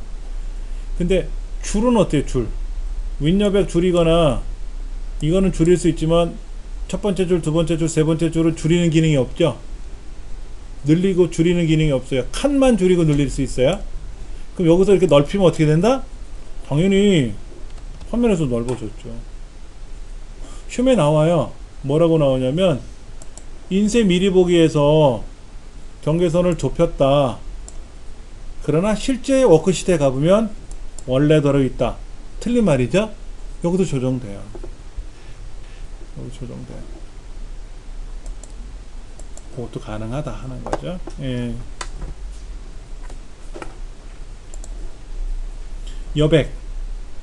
여백은 한번 보세요.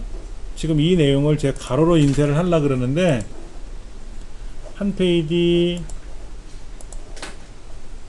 두 페이지, 이게 지금 자동으로 맞춰져 있죠? 100%로 놓고 볼게요. 한 페이지, 두 페이지인데,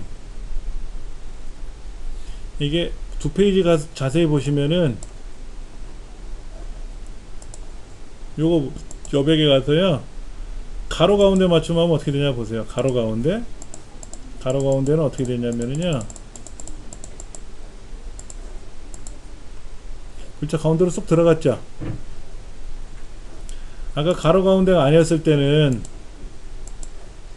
왼쪽부터 들어갔잖아요. 왼쪽 들어가고 오른쪽 비어있으면 말고, 그 다음 데이터도 보면 왼쪽에서부터 메꿔다가 오른쪽을 가잖아요. 근데 이거 같은 경우는 지금 오른쪽이 비어있지 않습니까? 가로 가운데를 맞춰주면 보기 좋아요. 가로 가운데. 근데 세로 가운데는 흉해요. 보세요. 이렇게 내려와. 세로 가운데 흉할 수도 있어. 가로만 가운데 해줘도 되고요. 상황에 따라 달라지지 뭐. 가로 세로 가운데. 여백은 센티미터입니다.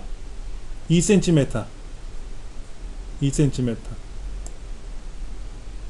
아래 한글에서는 20이라고 써 있어요. 밀리미터. 20mm. 여기는 센티미터. 약간 달라요. 그런 것도 우리가 조정하면 되고. 머리글 바닥글. 머리글 바닥글에 이 기호들이 있어요. 기호.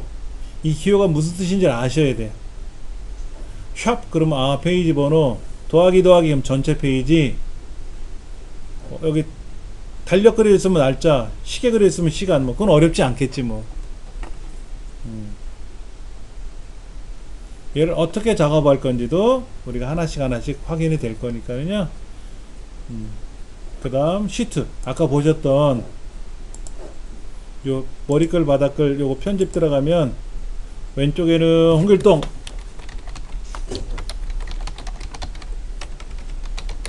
홍길동, 서류, 가운데는 날짜 넣고 오른쪽에는 페이지 번호 넣고. 그럼 어떻게 될까요? 여기 홍길동 서류 날짜 오른쪽에 페이지 번호, 그 다음에는 홍길동 서류 날짜 오른쪽에 이 페이지 번호, 이런 식으로, 그렇죠? 1페이지 페이지 달라진단 말이에요. 아래 한글에서는 머릿말 꼬릿말이라고 불리우는데 엑셀 파워포인트에서는 머리글 바닥글이라 그래요. 아래 한글은 머릿말 꼬릿말이란 개념이 그냥 하나의 줄로 하는 거예요. 그러니까 3등분을 해서 왼쪽 가운데 오른쪽이 안 들어가요. 그렇게 하려면 표를 그려서 3칸을 만들어서 작업을 하는 수밖에 없고, 엑셀이나 파워포인트에서 머리글 꼬릿말 머리글 바닥글 같은 경우에는 칸이 자동으로 3칸이 만들어져요.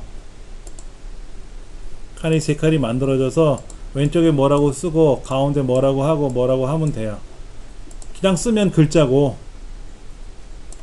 얘 페이지 번호인데 이 페이지 번호 뒤에다가 슬래시 긋고 더하기 누르면 전체 페이지가 들어가거든요. 자, 날짜 빼버리고 제가 여기다 한번 써볼게요. 현재 페이지 슬래시 전체 페이지. 그러면 이렇게 나오는 거죠. 2분의 1 이렇게. 전체 2페이지인데 얘는 첫 번째 페이지 문서고 얘는 두 번째 페이지 문서고, 이렇게 보여주는 거. 머리말 꼬릿말도 똑같아요. 바닥글도 똑같아요. 머리글하고 바닥글하고 똑같아요. 방법이. 위에 나타나는 머리글, 바닥에 나타나는 바닥글이 있는 거니까 사용법은 동일합니다. 이때 페이지를 짝수 홀수 나눠서 할 수도 있고, 이건 시험에 내지는 않고요. 머리글이 어떤 개념인지 바닥글이 어떤 개념인지, 머리글에 들어가는 이 기호가 무슨 뜻인지 이런 거 시험에 나오니까. 시트에서 인쇄 영역 반복하는 행렬은 인쇄 미리 보기에 있는 페이지 설정에서는 안 되고, 어떻게 된다? 여기서는 안 돼요. 그러니까 천상 나가서 페이지 레이아웃에 있는 페이지 설정에 가서 시트에 가야 여기서 지정해 줄 수가 있고, 반복할 줄이 뭐다, 인쇄 영역을 따로 설정해 준다, 뭐 이런 거. 메모를 별도로 모아서 따로 출력할 건지 아니면 현재 보이는 그대로 메모를 인쇄할 건지. 자 보세요. 여기다 메모를 넣었어. 뭐라고 메모를 넣었어. 그 메모가 보이잖아요. 웃긴다. 원래 메모가 안 보이는 거잖아요. 원래 메모가 안 보이잖아요. 메모를 집어넣으면 막 나오네. 옵션을 뭐 건드렸나 보다. 자, 일단 메모 나타나게 해볼게요. 그런데 얘를 인쇄하면, 잠깐만요. 인쇄가 메모가 이쯤에 들어있는 것 같은데? 메모를 표시된 대로 인쇄하라 그러면 여기 나와요. 메모가 있으면 메모가 나온단 말이야. 근데 이렇게 놓으면 글자가 가려지니까 보기 싫다라는 얘기죠. 그래서 어떻게 하느냐, 그러지 말고 따로 끝에 모아서 하자. 따로 끝에 모아서. 그러면 페이지가 하나 더 생겨요. 메모 페이지가 하나 생겨서 여기에 어느 셀에 어떤 메모가 적혀 있었어요 라고 보여주는 거예요. 그러나 이 메모가 숨겨져 있으면 어떻게 돼요? 메모가 숨겨져 있어 지금. 그러면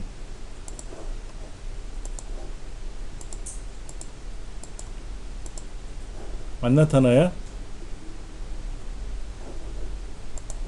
그러면 얘를 끝에다 출력하겠다 그러면 어떻게 될까요? 끝에는 나와요. 메모 끝에는 나오는데 겉에는 없잖아요. 없잖아요. 가려놨으니까. 보이면 있는 그대로 인쇄는 돼요.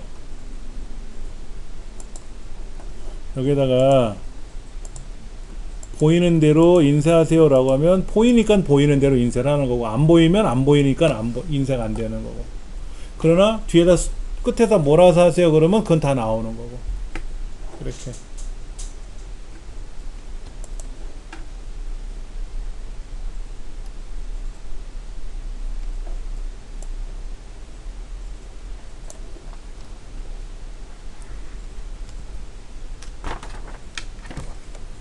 인쇄 작업 들어가 볼까요?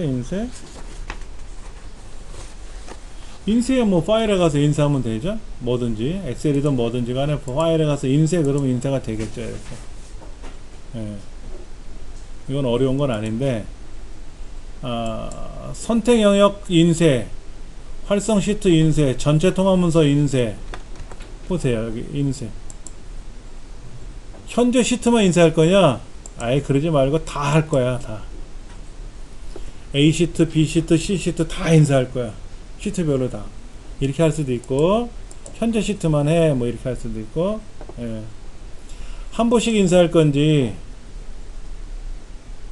한 부씩 인쇄라는 말은 한 세트를 인쇄할 때는 상관이 없는데, 두 세트, 세 세트, 여기 보세요. 아니, 두 세트를 인쇄하겠다. 두 세트. 두 세트를 인쇄하겠다고 제가 여기다 숫자를 썼지 않습니까? 복사본을 썼단 말이에요. 그러면 만약에 한 부씩 인쇄하면 어떻게 하느냐? 1, 2, 3, 4, 5, 6, 7, 8, 9, 10 쫙 찍고 1, 2, 3, 4, 5, 6, 7, 8, 9, 10 찍고 이렇게 하는 거예요. 근데 한 부씩 인쇄를 안 하겠다라고 하면 1페이지 두 번 찍고 2페이지 두 장 찍고 3페이지 두 장 찍고 각각 찍어서 나눠 갖게끔 하는 거죠. 가로 방향, 세로 방향 설정해 주시기 나름이고요. 예. 파일로 인쇄할 경우, 여기 파일로 인쇄하는 거 있어요? 여기 프린터 보면 파일로 인쇄라고 있잖아요. 파일로 인쇄. 거기 가서 파일로 인쇄. 파일로 인쇄를 하면 이거를 엑셀 파일이 아닌 다른 파일로 인쇄가 된다. PRM 파일로 인쇄가 된다. PRM이 뭐라 그랬죠? 우리 그거 있었는데 TXT가 있었고 PRM이 있었고 CSV가 있었는데, 얘는 쉼표로 구분하는 거고, 얘는 탭으로 구분하는 거고, 얘는 빈칸으로 구분하는 거라는 것 같은데, 컴마 세퍼레이트 밸류, 쉼표로 구분하는 거. 쉽게 말하면 이거는 뭐냐면 국어, 컴마, 영어, 컴마, 수학 이렇게 하는 거고, 얘는 국어하고 일정 간 8칸 정도를 툭, 영어, 툭, 수학 이렇게 하는 거고, 얘는 뭐예요? 국어 한 칸 띄고 영어 한 칸 띄고 수학 이렇게 가는 거. 그냥 PRM 파일로 저장을 하면 출력이 되고 나면 그 파일을 가지고 다시 다른 곳에 불러 쓸 수가 있겠죠?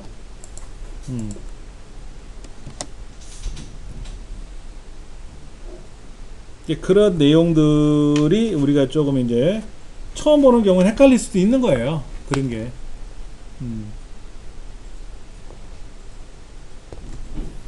자, 다시 한번 보면은요. 인쇄하고 뭐 이제 프린터에 따라 달라지는 거죠. 컬러 프린터로 인쇄한다 그러면 컬러 프린터로 세팅되어 있으면 인쇄 미리 보기 하면 컬러로 보이고, 흑백 프린터로 인쇄 미리 보기 하면 흑백 프린터로 나옵니다. 흑백으로 나옵니다.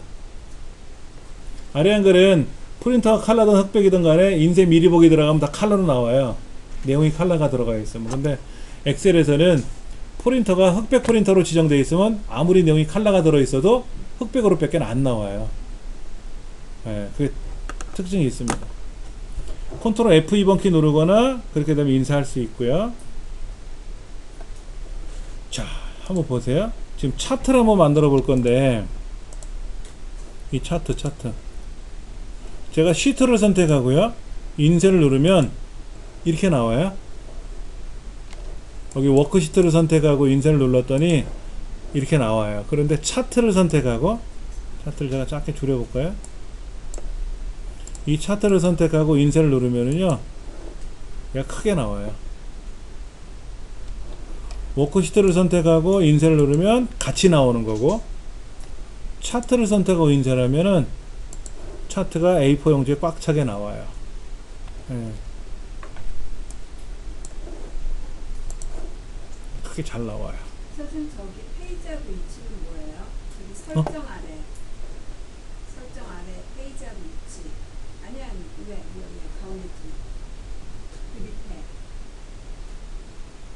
네, 거기. 여기요? 페이지? 네, 그 페이지하고 위치는 뭐?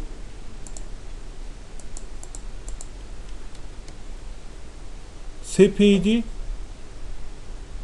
서부터 4페이지까지, 3페이지부터 4페이지까지 인쇄하겠다고. 아까 얘는 뭐 2페이지 1페이지 밖에 없는데, 아까 어떤 거는 제가 막 무지몽매하게 뭐 많이 넣어놨잖아요. 굉장히 뭐 많지 않습니까? 그러면 이게 좀 24페이지 짜리인데 5페이지서부터 6페이지까지만 인쇄하라 그러면, 그렇죠?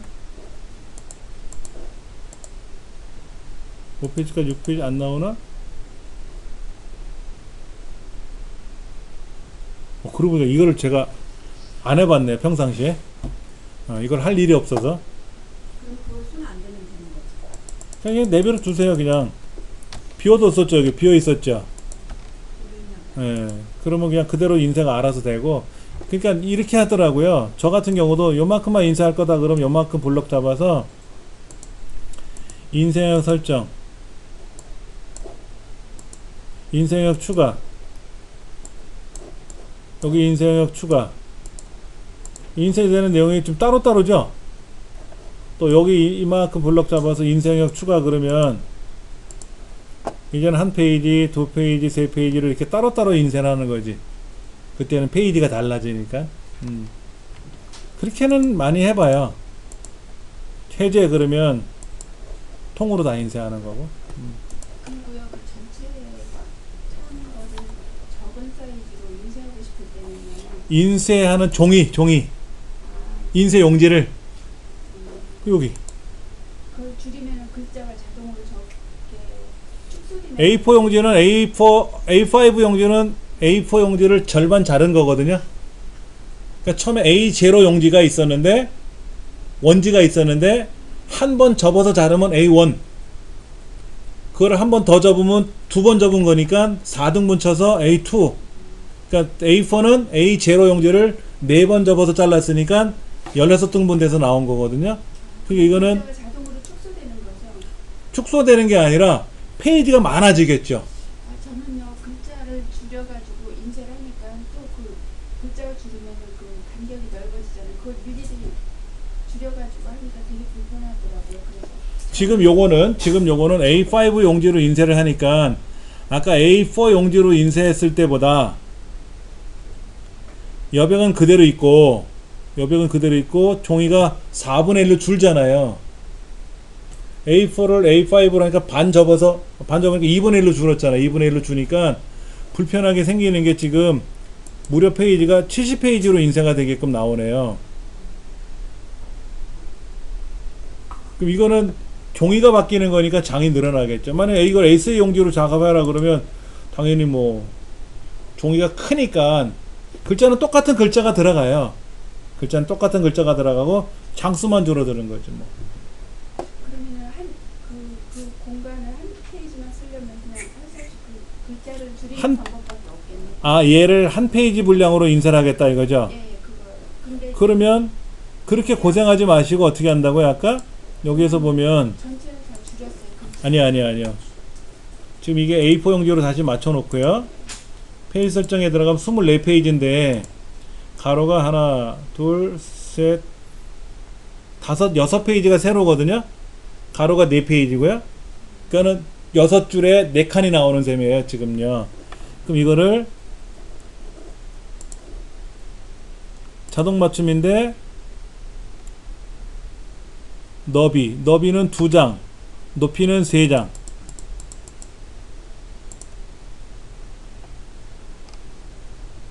그러면 2장, 3장이니까 2개, 3개, 6장이죠. 그렇죠? 너비를 2장, 높이를 3장. 아까 너비가 몇이었냐면은 4개 나왔었어요. 옆으로요. 높이는 6페이지가 나왔단 말이에요. 그러니까 너비를 2페이지로, 높이를 3페이지로 줄이니까 절반 줄인 셈이잖아요. 그러니까 55%로 줄이니까는 이렇게 종이가 축소돼. 근데 글자는 그대로 있어요. 화면에는 그대로 있고, 인쇄할 때만 축소가 돼서 나오는 거죠. 이걸 일일이 우리가 블럭을 잡아서 글자를 줄이고 늘리고 하는 게, 줄이고 늘리게 되면 글자가 너무 작아지잖아요. 그러니까 불편할 수도 있거든요. 그리고 여백도 또 이렇게 그렇죠. 높이도 달라져야 되고 너비도 달라져야 되겠고, 이렇게 되면 당연히 얘를 100%로 봤을 때 그때 12장으로 12페이지로 줄어드네요. 12페이지로 줄어들었어요. 그러니까 지금 보기에 가서 페이지 나누기 미리 보기를 딱 누르는 순간 이렇게 딱 떠요. 페이지 형태로 12페이지 분량으로 인쇄가 됩니다 라고 떠요. 보기에 가서 페이지 나누기 미리 보기, 이 방식을 이용해서 보셔도 되고요. 이 상태에서 확대를 해서 여기서 작업하셔도 되고, 이거는 이렇게 인쇄가 될 거다라는 거를 보는 거예요. 인쇄될 내용을 대충 보는 거죠. 이렇게 작업하기 불편하면 얘를 확대해서 보시면 돼요. 컨트롤 키 눌러서 드래그하면 커지잖아요. 기본 보기를 누르면 이렇게 점선이 나옵니다. 점선, 여기까지가 한 페이지다 라는 점선은 나오는데 얘가 몇 번째 페이지인지는 써있지가 않으니까 불편해요. 그래서 페이지 나누기 미리 보기를 눌러서 이렇게 페이지를 번호를 보여주면 아, 얘가 몇 번째 페이지구나, 이건 알 수는 있죠. 근데 페이지 레이아웃 보기를 누르시면 이렇게 여백은 여백대로 보면서 아까 머릿말 꼬릿말 있었잖아요. 머리글 바닥글, 그걸 미리 지정해 가면서 볼 수도 있어요. 여기는 페이지 번호 넣어주고, 여기는 전체 페이지 넣어주고, 여기는 작성자 홍길동 이렇게 써놓으면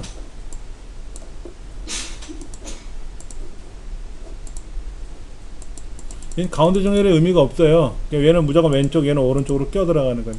그러면 전체가 12장이니까 첫 번째 페이지고 여기는 5번째 페이지고, 이렇게 인쇄될 내용을 미리 보면서 작업하는 거예요. 그게 뭐다? 페이지 레이아웃 보기, 페이지 레이아웃 보기, 기본 보기, 레이아웃 보기, 나누기 미리 보기. 페이지 나누기 미리 보기에서 다 편집은 됩니다. 다 편집은 돼요. 네, 다 가능합니다. 페이지 레이아웃 보기에서는 머리글 바닥글을 보면서 직접 작성할 수가 있고요. 기본 보기는 그냥 기본적으로 보는 거로 끝나는 거고, 그런 차이는 있습니다. 그런 차이는 있으니까 여러분들이 보시고 어느 게 편할 거다 라고 하는 거에 따라 달리 하셔도 돼요. 여백 표시, 아까 인쇄 미리 보기 들어갔을 때 오른쪽에 여백을 이렇게 볼 거냐 안 볼 거냐 있었죠. 그렇죠. 여백을 보시면 여백을 줘도 되고 뭐 줄이고 늘리고 플러스 마이너스 되니까 그렇게 확인하시면 되고, 확대 축소라든지 중간에 이제 ESC를 누르거나 다른 메뉴 탭을 클릭하면 빠져나오고, 차트를 선택하고 인쇄를 하면 차트만 따로 인쇄가 되고, 인쇄 영역에 도형을 집어넣어 놓고 도형을 많이 그려놨다면 우리 매크로 하다 보면 매크로에 도형 들어갔지 않습니까? 그런 도형은 빼고 인쇄할 수도 있고. 예. 자, 차트에 워크시트에 차트도 들어가고 도형도 들어가고 뭐도 들어가고 이거를 사장님한테 보고를 해야 되는데 무작정 인쇄해서 보고하면 안 되잖아요. 내가 미리 보기 한번 해봐야지. 인쇄를 한번 해봐야지. 근데 차트는 대략 알겠고 뭐 눈금선 같은 거 굳이 안 봐도 된다 그러면 인쇄 명령을 걸 때 어떻게 한다? 간편하게 인쇄하기. 아까 어디 있었지? 간단하게 인쇄. 이렇게 간단하게 인쇄를 하면 눈금선도 안 나와요. 보여드릴게요. 자, 여기다가 이렇게 눈금선도 그렸고 여기는 색깔도 노랗게 칠하고 꾸몄단 말이에요. 이렇게 꾸몄는데 평상시에는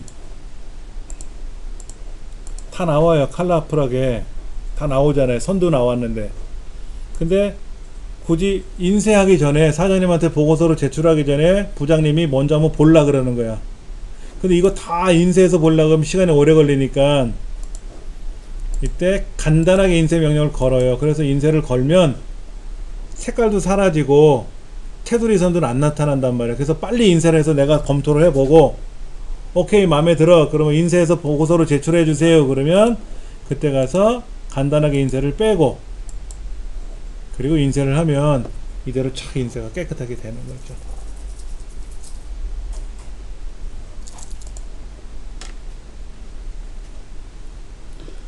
하나의 워크시트에 입력되어 있는 두 개의 표를 두 페이지로 나눠서 입력하는 방법 뭐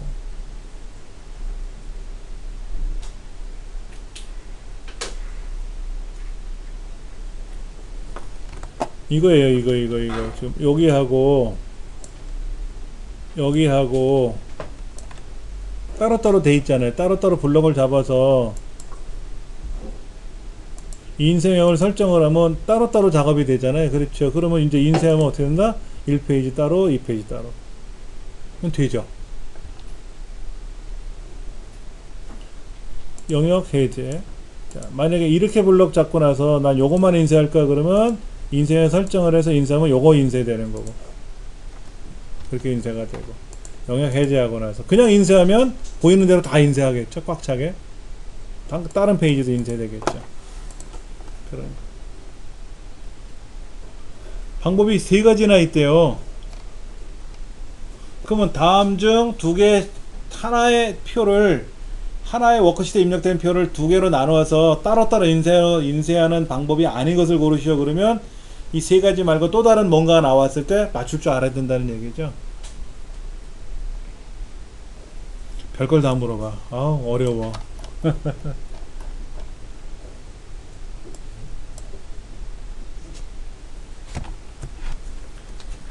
정렬을 한번 보겠습니다. 정렬.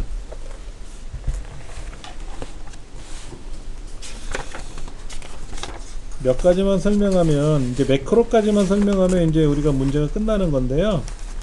이거는 이제 다음 시간에 이제 풀어보긴 하겠죠. 설명드리면 되겠지만은 정렬은 뭐냐면 순서대로 나열하는 게 정렬이잖아요.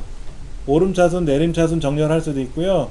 내가 마음대로 목록을 만들어도 되죠. 사장님, 부장님, 과장님, 대리님 이런 식으로 직책별로 정렬을 해야 된다라고 하면 가나다 순으로 정렬할 수는 없잖아요. 의미를 부여해주는 사용자 지정 목록으로 정렬해야 되고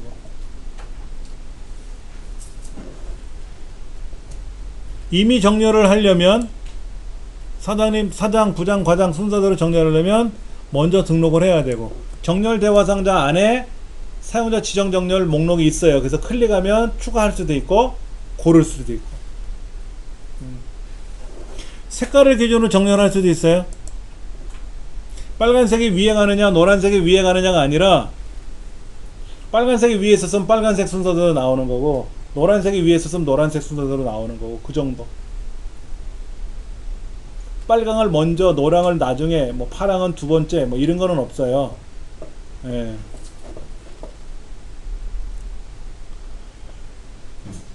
병합이 돼 있으면 정렬을 못 합니다. 병합이 돼 있으면 그러니까 이런 거예요. 불편한 점들이 뭐가 있냐면, 자, 여기 한번 보세요. 여기는 중간고사, 여기는 기말고사. 이렇게 한번 해볼게요. 여기는 국어, 영어 이렇게 들어갔어요. 그러면 지금은 요렇게 따로따로 차트를 요렇게 만들었으니까 상관없는데, 만약에 이름은 이렇게 블럭 잡고 있고요, 이러면 이렇게 되어 있잖아요 지금요. 그래서 국어 중간고사 이렇게, 기말고사 이렇게. 얼마나 보기 좋습니까? 표를 그리면 얼마나 보기 좋아요. 딱 보기 좋잖아요, 그렇죠? 근데 이거는 정렬을 못해요. 국어 점수를 가지고 정렬하라 그러면 어떤 현상이 발생할까요? 자, 일로 땡긴다 하더라도 국어 점수를 기준으로 정렬하려 그러면 불편한 게 있어요. 얘는 지금 하나고 돼 있고요. 이름 순으로 정렬하시고 그러면 어떻게 돼요? 여긴 또 되냐? 안 돼야 되는데. 불편한 게 많아요. 블록을 이렇게 잡아야 되는데, 이렇게 잡아야 되는데 블록을 못 잡죠 지금요? 블록을 못 잡아요. 만약에 얘를 합쳤어. 얘가 이제 병합이 되거나 그러면 이제 뭐 문제가 커지죠. 이건 뭐 정렬하려면 이렇게 정렬하려고 그러면 어떻게 될까요? 안 되지. 정렬 이렇게 병합되어 있으면 정렬 못 해요. 예. 보세요. 좀 수학 점수를 기준으로 정렬하고 싶은데 얘는 두 개가 하나를 바라보고 있잖아요. 이런 건 정렬을 못 해요. 정렬을 하려면 데이터가 어떻게 된다? 다 따로따로 있어야 돼요. 대소문자를 구분하면서 정렬할 수도 있고, 소문자가 큽니까? 대문자가 큽니까? 1, 2, 3, 4야 순서대로 정렬하는 건 알겠고, 기억, 니은은 순서대로 오름차순 하면 되는데, 소문자 A하고 대문자 A가 있으면 어떻게 된다? 소문자니까 소문자가 작잖아요. 대문자가 크고. 그러니까 소문자가 위로 올라가고 대문자가 내려가고. 엑셀에서 숨겨진 거는 정렬하면 어떻게 된다? 숨겨진 거는 정렬해도 움직이지 않아요. 합계를 계산할 때는 숨겨진 것도 계산에 포함되는데, 정렬하라 그러면 숨겨진 건 정렬이 안 돼요. 데이터를 정렬하기 전에 표시해 놔야 돼요. 만약에 정렬하고 싶은, 숨겨진 것도 정렬하고 싶으면. 자, 볼게요. 숫자가 제일 위로 올라가요. 오름차순 하면 0, 1, 2, 3, 4, 5, 6, 7, 8, 9 이렇게 가고, 가나다라 ABC가 나가고, 논리값이 나가고, 오류값이 나가고. 내림차순 하면 오류값이 위에 있고 글자가 나오고 밑에 숫자가 나와요. 9876543. 근데 비어있는 셀은, 원래 비어있는 거는 값이 작아요. 컴퓨터상에서 우리 스페이스바 누르면 빈칸이 있잖아요. 빈칸. 그 빈칸하고 비어있다는 거하고 달라요. 스페이스바는 코드 값이 32고요. 비어있다는 거는 엔터 13, 이스케이프 27, 널이 7인가? 굉장히 값이 작아요. 스페이스바하고 빈칸 스페이스바 누른 거하고 비어있는 거하고는 다른 의미입니다. 그런데 비워둔 셀, 아무것도 없는 셀을 기준으로 이제 우리가 정렬하다 보면 비어있는 셀이 코드 값이 작기 때문에 오름차순은 올라갈 것 같은데, 엑셀은 약간 틀게 해서 비어있는 건 무조건 제외시켜요. 비어있는 건 무조건 다 밑으로 내려가요. 있는 게 위로 올라가는 거야. 비어있는 거는 무조건 작업해서 뺀다 라고 생각하시면 돼요. 그럼 뭐 이해하시기 수월할 겁니다.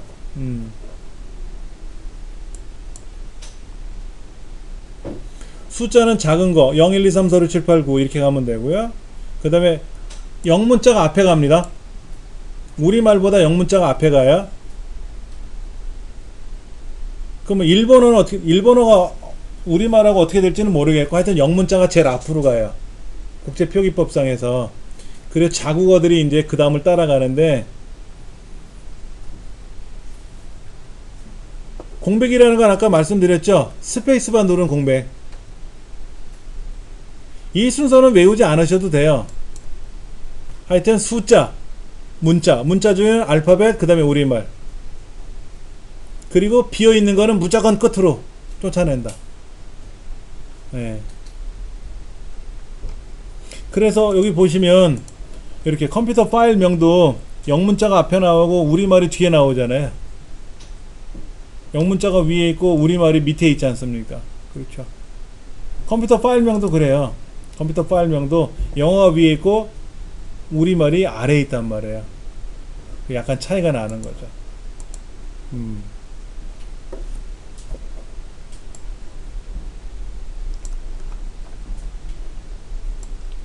오름차순, 내림차순 뭐 이런 것들, 대소문자 구별할 수 있는 거, 그 다음에 사용자 지정 정렬하는 거. 요거는 실제 문제를 통해서 하나씩 설명드릴 겁니다. 다음 시간에는 필터에 관한 내용을 설명드리도록 하겠습니다.